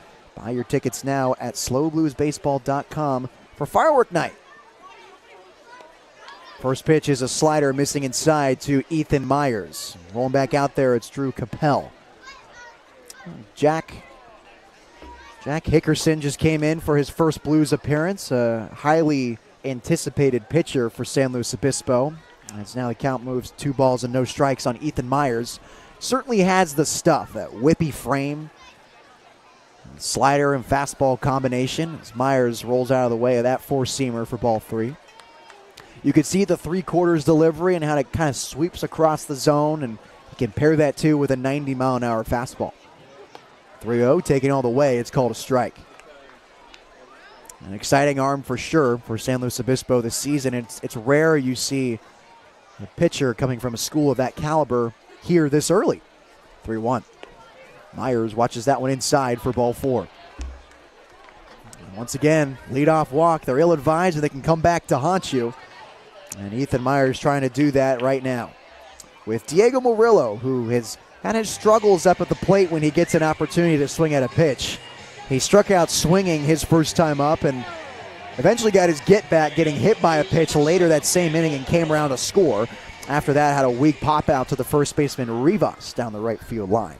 So he gets another opportunity here with a runner on first following the leadoff walk. Here's the first pitch to him, and it plunks him. 7th hit by pitch of the day for the Coastal Dodgers. And Drew Capel not happy with himself there. So 2nd hit by pitch of the night for Diego Murillo. And as the night cools off, that starts to hurt a little bit more. Brady Alves now with runners on first and second. Insurance would be a luxury here. Not necessarily desperately needed, but nice to have. Slider missing high and outside for a ball. With runners on first and second, back-to-back free passes, a walk, and a hit by pitch to Murillo. Alves today recorded the first Blues base hit. A single that was hit hard up the middle. He was stranded on second base that time. Here's the 1-0. And Murillo watches the slider in the dirt for ball 2. Hitters count now to Murillo. Good opportunity here to see a good pitch and put a nice swing on it.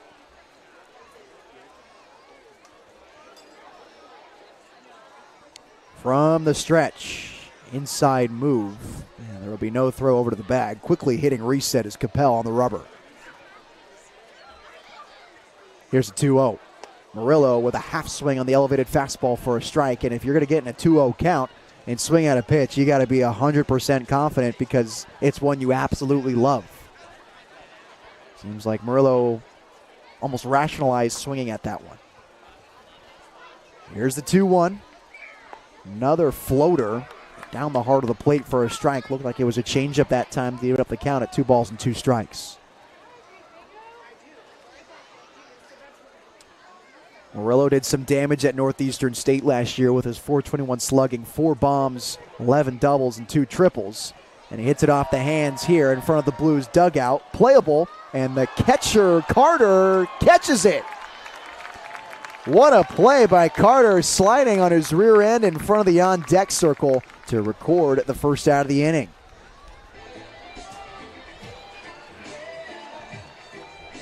A tough break there for Brady Alves.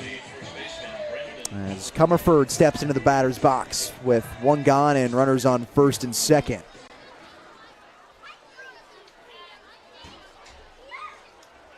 (11-5) lead for SLO, bottom of the 4th inning. Comerford watches the first pitch off speed for a ball.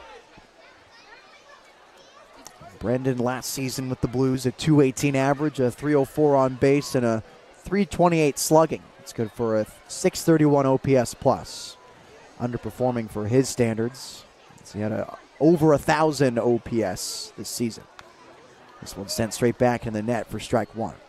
And check that. That's just regular OPS this past season for the Blues. If we were able to calculate OPS plus, that would just be electric for CCL play. You got to be a real propeller head to crunch those numbers. 1-1. Comerford watches this one bounce on top of home plate. Runners stay at bay. 2 balls and a strike. As Brendan's nice enough to hand the catcher's cap back to Carter.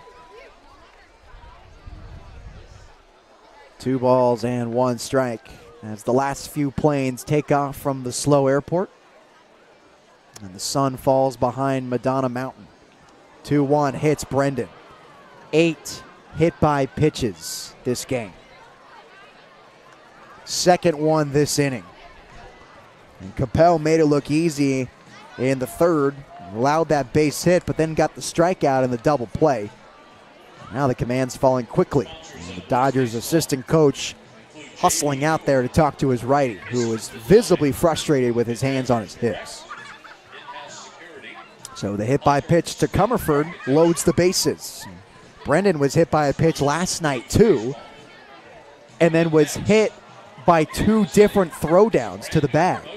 Was hit in the face over at third base when he tried to steal third. It was all smiles after that, though. Luckily, it was okay. He seems okay right now after this hit by pitch. Bases loaded for Don Jordan. Jordan bounces it to the right of third base coach Rene Regalado and foul ground for strike 1. Don today, 3 walks. Had 1 yesterday, already 4 in not even 2 games yet. Nice padding there for that on-base percentage. 0-1. And Jordan breaks his bat on a slow roll to the third baseman, Keithley, who launches it over to first in time to retire the speedy Jordan. But a run comes in to score, an RBI ground out for the Longhorn. When the Blues score, you score. That makes it 12-5 San Luis Obispo. And 2 gone in the 4th inning. An RBI ground out on a broken bat.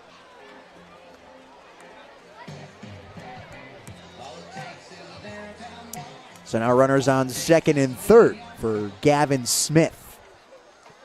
Ground out to third. A walk and a strikeout as he chops this one behind home plate for strike one. Bottom of the fifth inning at Sinsheimer Stadium. Another chilly night on the Central Coast. As I said, the sun has set behind Madonna Mountain. And once that happens, it's a dramatic temperature shift. 0-1 is an off-speed, missing below the zone for a ball. Weather at first pitch today was 58 and sunny. And it's dropped to 55 degrees. It's a 3-degree drop. Last night it ended up being around 47 degrees.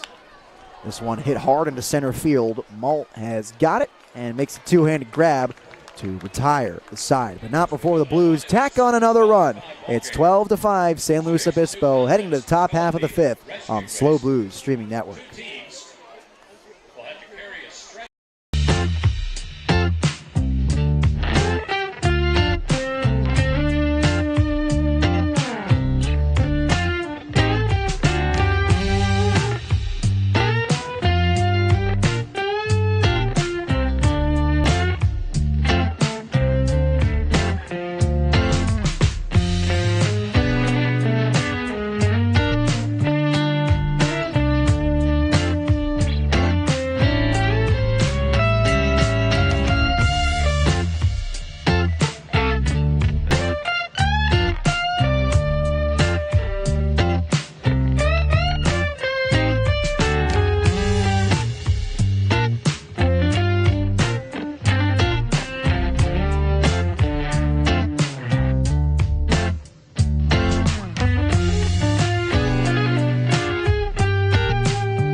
Noodle on the mound for San Luis Obispo. It's a right-hander from Allen Hancock, Jaden Turner. So Jack Hickerson's day is done just after an inning of work. No hits, no runs, no walks, and a strikeout swinging. Jeremy Camarena due up for the Coastal Dodgers. He didn't even get to finish his at-bat after Kai Malt was caught stealing to end the fourth inning. First pitch is on the outside corner for a strike. 87 miles an hour, painting the outer black. Camarena, 1 of 2 today. Recorded a base hit back in the third. Another fastball, this time a little too far outside, a ball and a strike. And Turner, his last season with the Bulldogs, a 3.42 earned run average, 9.5 strikeout per 9, and 76 in a third innings pitch. As the sweeper goes coast to coast and misses outside, 2 balls and a strike. And pretty solid numbers with that 1.40 whip. 81 strikeouts, the 32 walks. 2-1, swung on and tipped into the mid of Miller for strike 2. Fans bellow for their hot sauce as Sean Rivas and Judah Hill wait their turns for the Coastal Dodgers. As the lights come into play, here's the 2-2. Fastball just missing outside, 3 balls and 2 strikes. 89 miles an hour on that velo from Turner.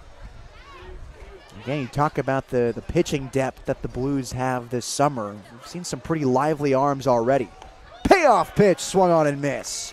Turner climbs the ladder and collects the K, a first batter he faces in a Blues uniform. 6th strikeout of the day for Blues pitchers, and it gives way to a former Blue, Judah Hill. And check that. This is actually Rivas now hitting. Camarena just struck out. And there's a first pitch. Strike to Rivas. Rivas had that towering double back in the third that scored 2 runs, the first 2 of this game for the Dodgers. He checks a swing on a called strike here, 0-2. Turner doing a nice job painting that outside corner. Let's see if he goes back to it again. 0-2. Fastball he tried again, missed too far outside to Brody Miller, 1-2. He's had some success so far against Camarena, and seeing if Rivas is the same result. Here's the 1-2. Slider outside, and Miller slides to his knees to get this one, evens it up at 2 balls and 2 strikes.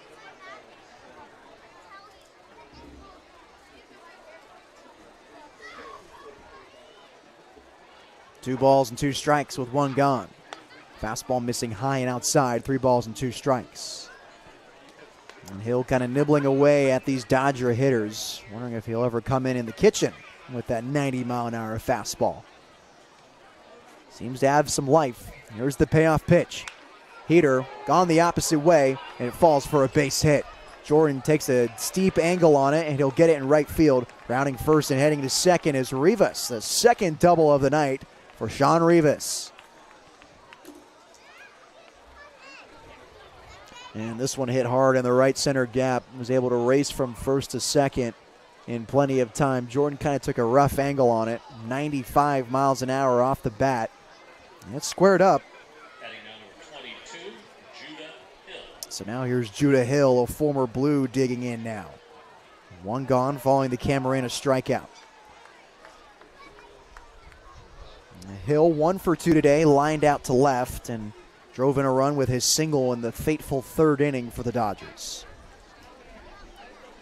First pitch is off the hands and spun out in front of the Blues, on top of the Blues dugout for strike 1.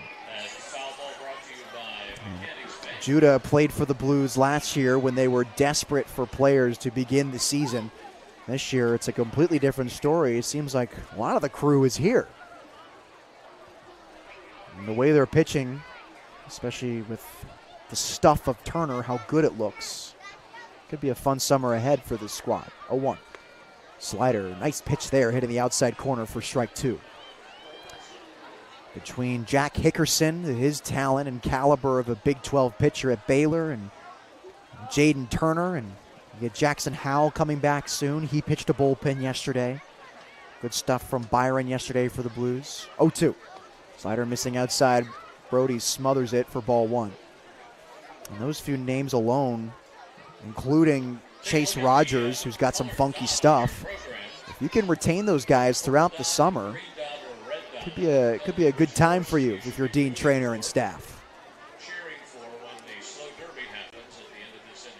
Runner on second base, a 1-2 count with 1 gone. Top half of the 5th inning at Sinsheimer Stadium. Blues up 12-5. Judah Hill up, and he hits it off the hands down the first base line for a base hit. Hit it right where they ain't. Rounding third and heading home is Rivas. There will be no throw. Another RBI single for Judah Hill. Cuts the lead in half, 12-6, San Luis Obispo. I mean, that was perfectly placed. It was not hit hard. Comerford was playing far off the bag at first, and it just kind of spun into right field. Luckily, Jordan was able to get there in a good amount of time. Otherwise, Judah would have potentially swiped another bag. Here's the first pitch to Cooper Carter. That's taken for a strike. Fastball in the outer half.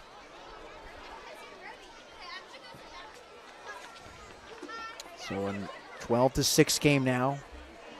High scoring, but not exactly high-flying offense. This one on top of the plate. 1 ball and 1 strike. At least from the Blues' perspective, if you look at that 3rd inning and there were 2 extra base hits by the Dodgers, there's an extra base hit in this inning. But if I were to ask you, hey, were the bats hot this game? You would say, I don't know. Fouled straight back in the net, 1 ball and 2 strikes. I mean, really the story of this game is the command issues for the Dodgers on the mound. I mean, really, without that first inning for San Luis Obispo and the pitching mishaps, I mean, this is a completely different game. 1-2. Elevated fastball missing high, 1 ball or 2 balls and 2 strikes. Judah Hill over at first base following an RBI single with 1 out.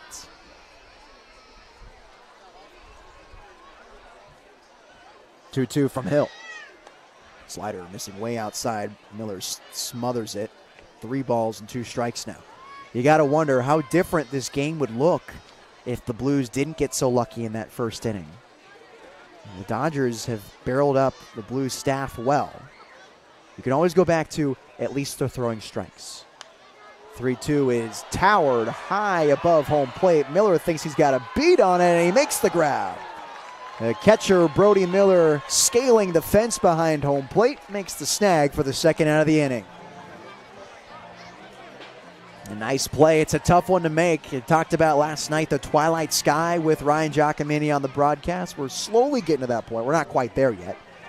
But with that tough angle and throwing off the mask, and you're reading the netting behind home plate, because it's quite a ways from home to the backstop. There's not really a reference point because there's no solid brick or concrete. As Liam Keithley swings and misses for strike 1 here. It's hard to get a reference point as a catcher when it's just netting, because you can see right through it and your brain can't quite perceive what's close to you. Now, honestly, what's tricky about playing catcher here is that there's bricks behind the netting. 0-1 misses up and outside for a ball. So that kind of tricks your brain into thinking you're actually farther than you actually are. And so we've seen a lot of moments where catchers have crashed into the net and they were okay because, it's soft netting and it's not a solid surface.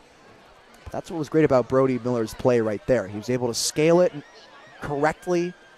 He put his hand out and threw on the brakes at the right time. Caught it with the mask off. 1-1. Off the hands and over by the VIP section on the right side for strike 2. 1 ball and 2 strikes to Liam Keithley. Runners on first and second, or check that, just a runner on first from Judah Hill. Here's Keithley, who doubled himself back in the third. That drove in a couple runs too. 1-2. Fastball high and outside. Would have been potentially called strike 3 if Miller squeezed it. That's a free 90 for Judah Hill. Saw an opportunity and went. There's a frog with a tennis racket that time in the mid of Brody Miller. I think he thought he caught it and didn't realize he did until the home plate umpire turned around to give way to Miller to run after the baseball. So either way, a runner now in scoring position for the Coastal Dodgers in a 2-2 count with 2 gone. Liam Keithley up to bat. Jaden Turner making his Blues debut, and this slider is launched on the outside corner. Strike 3 called. Dodgers strand a runner at second base after Jaden Turner collects 2 Ks but allows 1 run to come in. 12-6 San Luis Obispo. We're halfway home at Sinsheimer on the SLO Blues streaming network.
Halfway through at Sinsheimer Stadium, the home half of the 5th inning is brought to you by Ancient Owl Beer Garden and Bottle Shop, your go-to spot for every Blues road game. Located just around the corner from Sinsheimer, Ancient Owl is the official home of the Blues watch party all season long. Ancient Owl, choose your beer wisely. Leading it off in the bottom half of the fifth inning for San Luis Obispo, it's Mason Shea, Brody Miller on deck with Sean Strittmatter in the hole. As that pitch is taken for a strike, 1-1 to Mason Shea, who has reached on base all three plate appearances so far. A hit by pitch, a walk, and a single in the third as he chases the elevated fastball for a strike. 1-2 now to the Mesa Community College Thunderbird. And we talked with Shea before yesterday's game, garnering interest from Cal State Monterey Bay, Cal State San Marcos. As the 1-2 is hit high in the air on the left side of the infield. Keithley squares it up, makes a one-handed grab, falling backwards for the first out of the inning. And some soft contact to begin the home half of the fifth inning. Drew Capel has found the strike zone for the most part, and the Dodgers will take it. Anything that is not a 6 hit-by-pitch inning. Sort of had a lapse in his production in the fourth when he had 2 hit-by-pitches and a walk. Did a nice job of straining those guys, barring a RBI ground out from Don Jordan. That's the first pitch to Brody Miller is taken for a strike. Miller made a nice play scaling the netting behind home plate as he falls to no balls and 2 strikes. As I said in the last half inning, it's hard to make that play at a catcher here at Sunshine. Now he's trying to figure it out with the stick, looking for his first base hit, and he watches a perfect pitch on the outside corner for strike 3. Just well executed by Drew Capel, and Brody Miller goes down on strikes for the second time this evening. 2 quick outs here in the bottom half of the fifth inning. Blues still up 12-6. They scratched a run in the fourth, but have been going quietly ever since that 11-run first inning. And as I said before, you got to imagine how different this game would look if they didn't get that free 11 runs in the first. Here's Sean Strittmatter as he looks at the first offering for strike 1. 2 gone in the bottom half of the fifth inning. Strittmatter watches another slider below the zone for ball 1. Strittmatter today grounded into a double play, grounded to second, and walked, came around to score there too. 1-1, and Strittmatter bounces it up the middle. Ranging to his right is Cook. Here's the throw across his body, and it won't get there in time. The ball gets away, though. Strittmatter takes off from first, heading to second. One hop overthrow to the bag, and plenty of time to retire the side. Nice play by first baseman Rivas to glove it in foul territory and gun down the Cuesta Cougars. Still 12-6 San Luis Obispo, heading into the sixth inning on the Slow Blues streaming network.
Jaden Turner back on the rubber for San Luis Obispo in the top half of the 6th inning as the first pitch is swung on and missed from Grady Wilson. A 12-6 advantage for the SLO Blues. Working with their third arm today. Hawk Hill was tonight's starter for the Blues as this one softly hit to the shortstop. Murillo makes the throw on the run and a nice play for the first out of the inning. And Murillo, who has had his defensive woes to say the least, makes a nice recovery that time and guns down the runner over at first in Grady Wilson. So one gone in the top of the 6th inning. That gives way to Hugo Metzgen. Stepping up now, Hugo Metzgen. Metzgen reached on error in the third. The aforementioned defensive woes for Murillo as the first pitch to him is taken for a strike. Eventually came around to score. And then grounded out back to the pitcher. Slider missing way outside. 1 ball and 1 strike. Metzgen DHing tonight, batting 8th for the Coastal Dodgers, trailing by 6 to the Blues. Here's the 1-1. This one hit off the end of the bat in the right center. Myers ranging to his left. Jordan called him off. Did he make the grab? He did. The Selly tells it all. Jordan flew out of nowhere and slid to make the catch.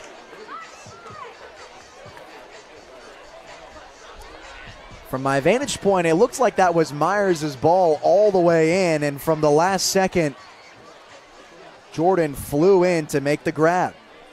So 2 quick outs now in the inning. Now it's Levi Cook. Cook off his hand sends it straight back for a strike. Cook today a base knock and a strikeout swinging. One of the 7 strikeouts today for the Dodgers offense. And 3 of them have come from Turner.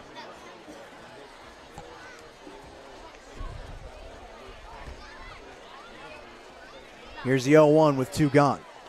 Cook watches this one bounce on top of the plate for a ball. Evens it up at 1-1. Cook playing second base today, and talk about defensive theatrics. He had a nice play. It ended up being a base hit, but a diving attempt to keep the ball in the infield as he watches a fastball for strike 2. Was very athletic. A valiant effort. Couldn't gun down the runner just quite.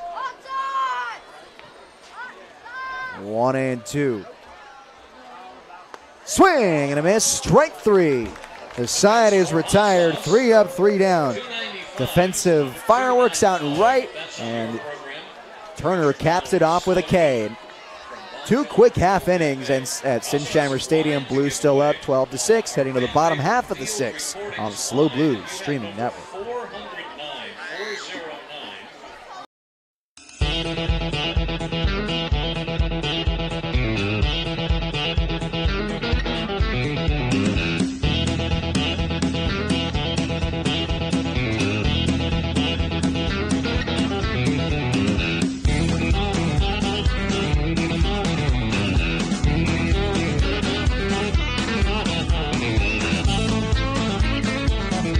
409.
New arm for the Coastal Dodgers. It's Noah Habib from Newberry Park High School, standing at 6'4", 180 pounds. He's a right-handed pitcher and uncommitted, looking for a new place to call home this upcoming fall.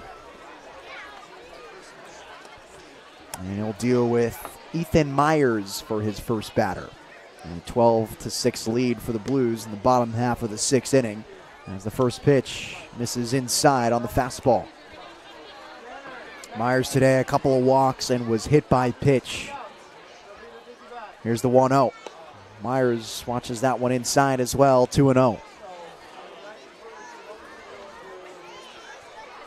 The theme of tonight's game has been the strike throwing. The Dodgers have yet to figure that out. A blow-up start to the game, as this one hits Myers, is right on cue. Talked about the inability to find the zone. That's the 9th hit by pitch of the evening for the SLO Blues. The Blues are knocking on 10 hit by pitches tonight. The pitcher right now for San Luis Obispo, Turner, had 10 hit by pitches all season for the Allen Hancock Bulldogs. So Myers is hit by pitch for the second time tonight to begin the sixth inning, and we'll flip it to the top of the order for Diego Murillo. And Murillo watches the off speed for a ball. And Murillo has also been hit by a pitch twice. Pair that with a strikeout swinging and a pop out to the first baseman Rivas. The strikeout swinging actually began the game, kind of set the tone, what we thought was initially.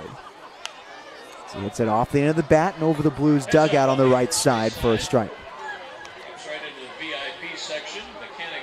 And no balls and 2 strikes here to Murillo.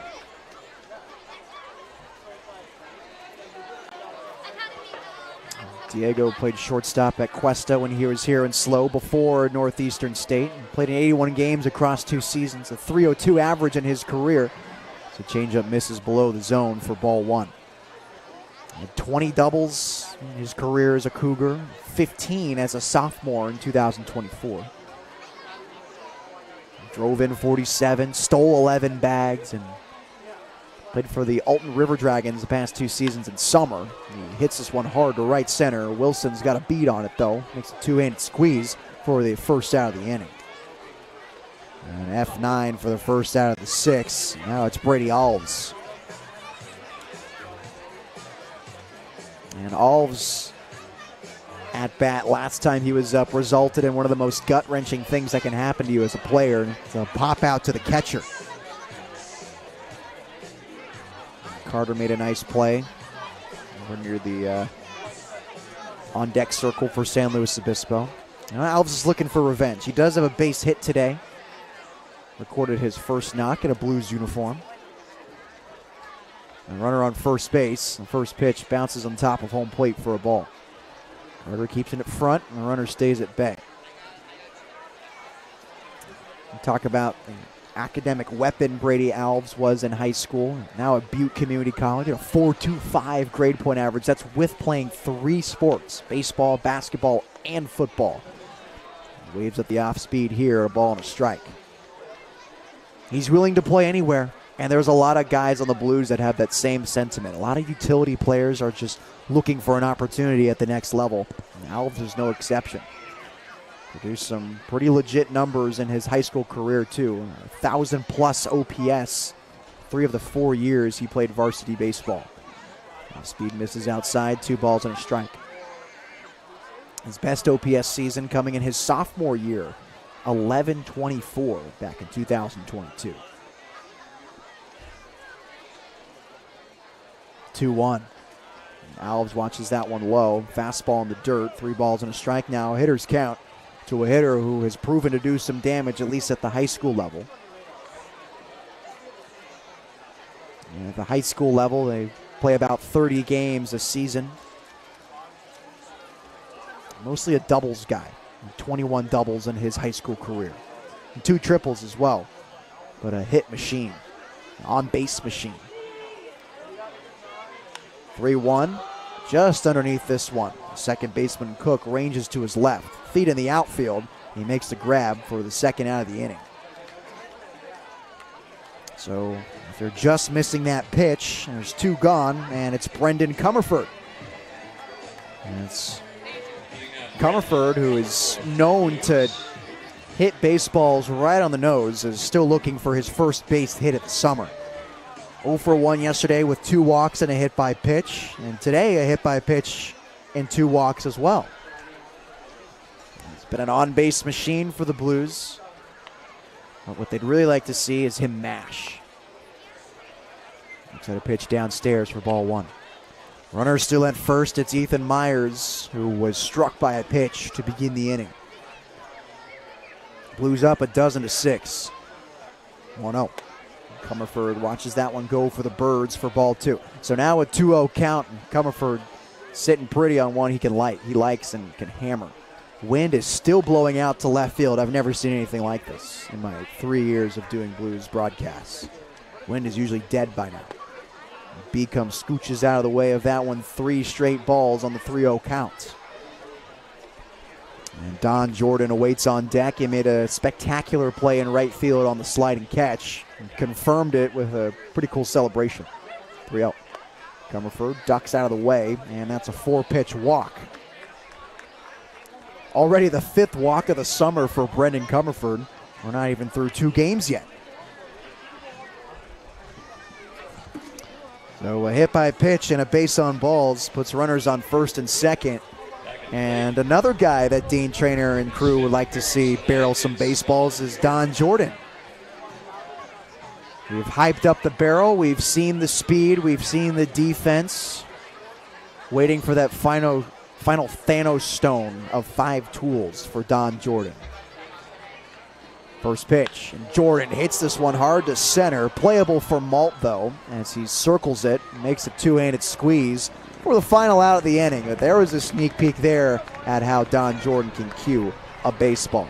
12-6 lead for the Blues still, heading into the 7th inning on Slow Blues streaming network. We have a tree.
12-6 ball game. The Blues lead in the top half of the 7th inning at Sinsheimer Stadium. Game 2 of the 2025 campaign and the Blues' 79th season.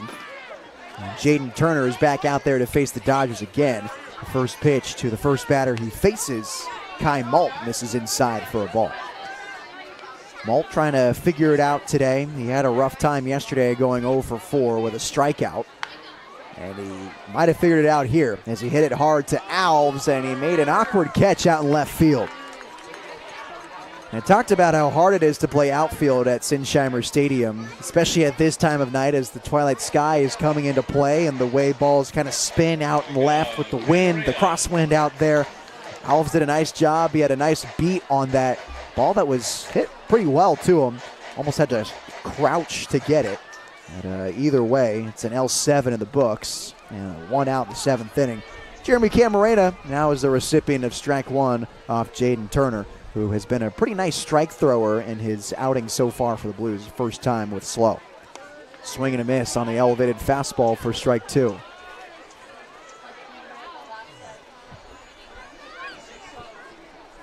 can spin it well, 86 miles an hour. Get that high spin rate there and get hitters to chase. Wonder if we'll go back to it here on the 0-2. If you get him with the slider. Here it is. It's the slider. They give him to Fish. Strike 3 swinging, and the second out of the inning. 4th K of the outing for Jaden Turner.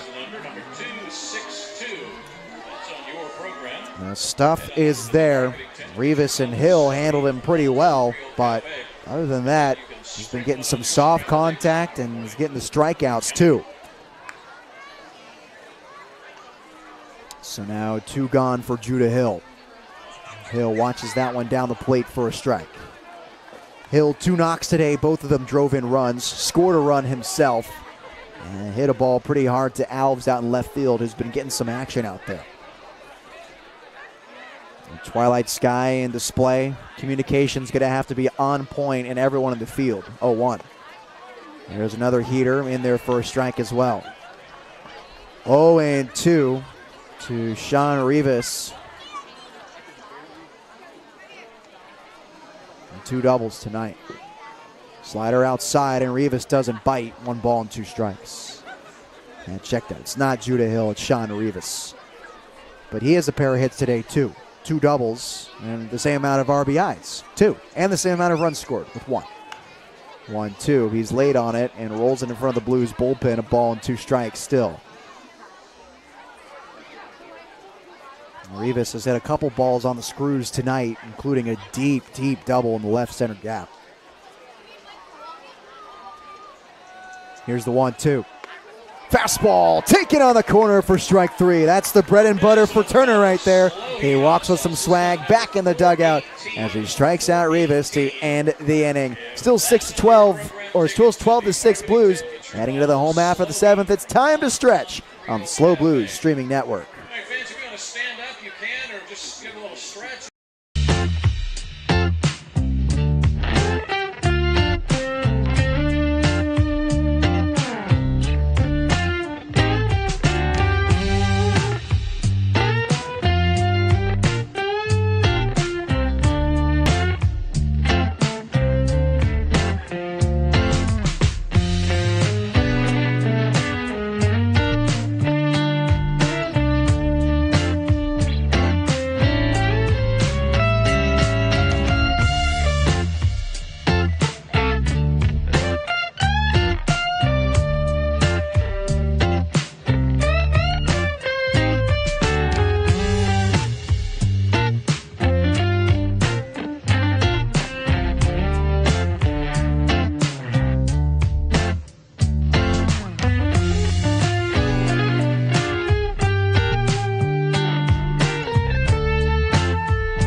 Gavin Smith leads it off for the SLO Blues in the home half of the 7th inning. And he watches a second offering inside for ball 2. 12-6 lead for the SLO Blues in the home half of the 7th inning. A game that had a pretty chaotic start with an 11-run spot in the bottom half of the first.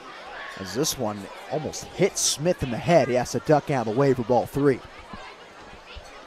The Dodgers came back in the top half of the third and put up 5 runs of their own. Kind of did it in different ways. The Blues got 11 runs on all 3 passes, 6 hit by pitches, and 5 walks. And Smith walks here as he leads off the top or the bottom half of the 7th. Over to the top of the third base steps. Rub your shoes off.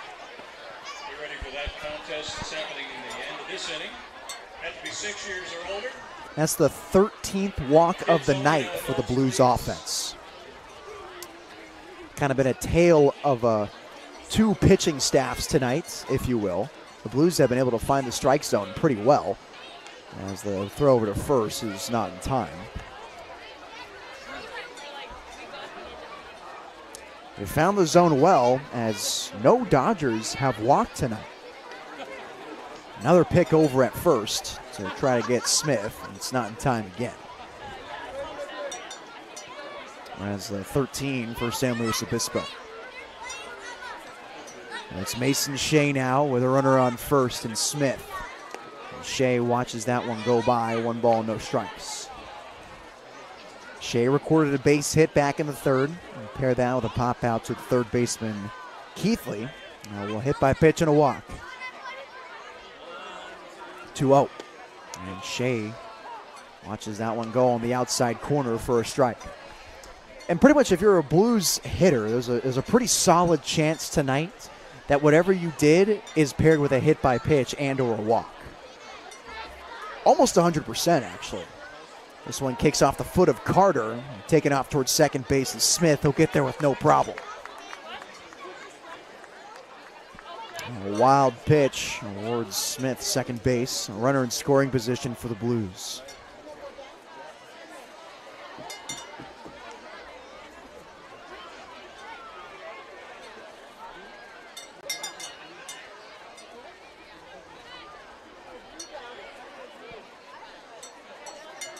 Couple peeks at second, now comes home. And 2-1 down Broadway is taken for strike 2. 2 balls and 2 strikes, no one out, a runner at second base. Blues up 12-6 over the Coastal Dodgers. 2-2. Half swing, dribbles it in front of the Dodgers dugout. Do it again at 2 balls and 2 strikes. As I mentioned earlier, Shea is a cousin of Matt Massiangelo, who played for the Blues 2 summers ago. And the longer you kind of look at Shea, the more you can see the resemblance. Didn't really realize until he told me, and after he said that, I couldn't unsee it. Calls time at the plate here. Massiangelo at the time, he was a Blue, played for the Cal State Bakersfield Roadrunners. And mass exodus the following year. A lot of guys hit the portal after that season. So Massiangelo transferred to Sacramento State, where he has at right now. 2-2 is hit hard in the right field, but Wilson is there to make the play. Gavin tagged up at second for a second, but will stay on the bag.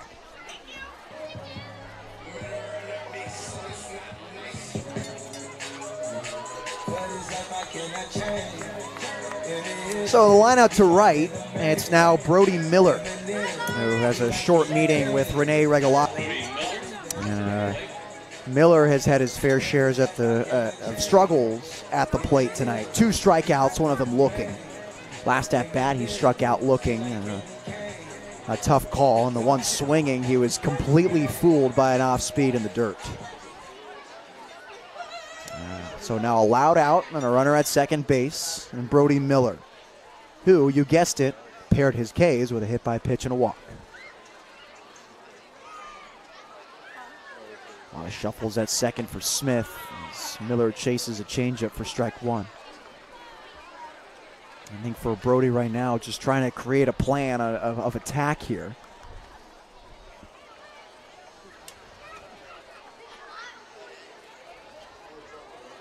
Oh, 1.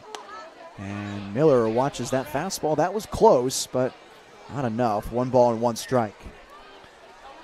And the way the Blues are playing in these early 2 games, it's not quite soon enough to tell a trend.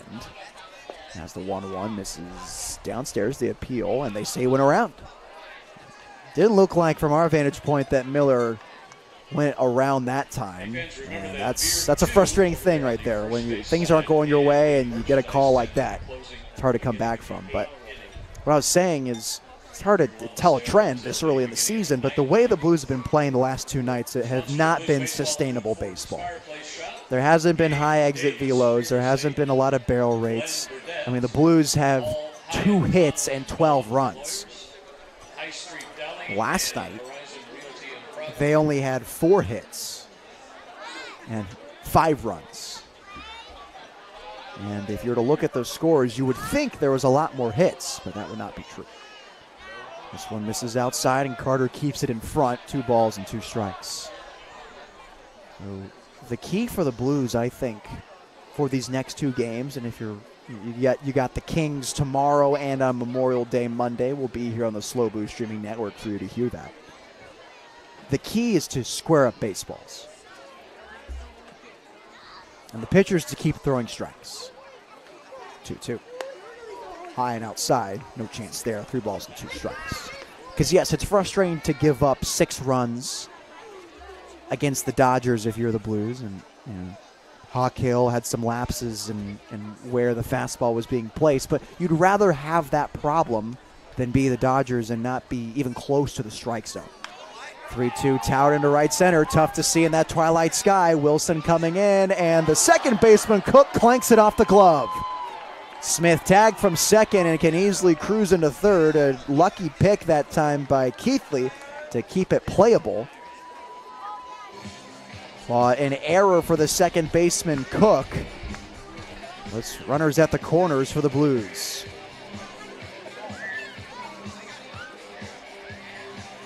Coming up to the plate now for the Blues, number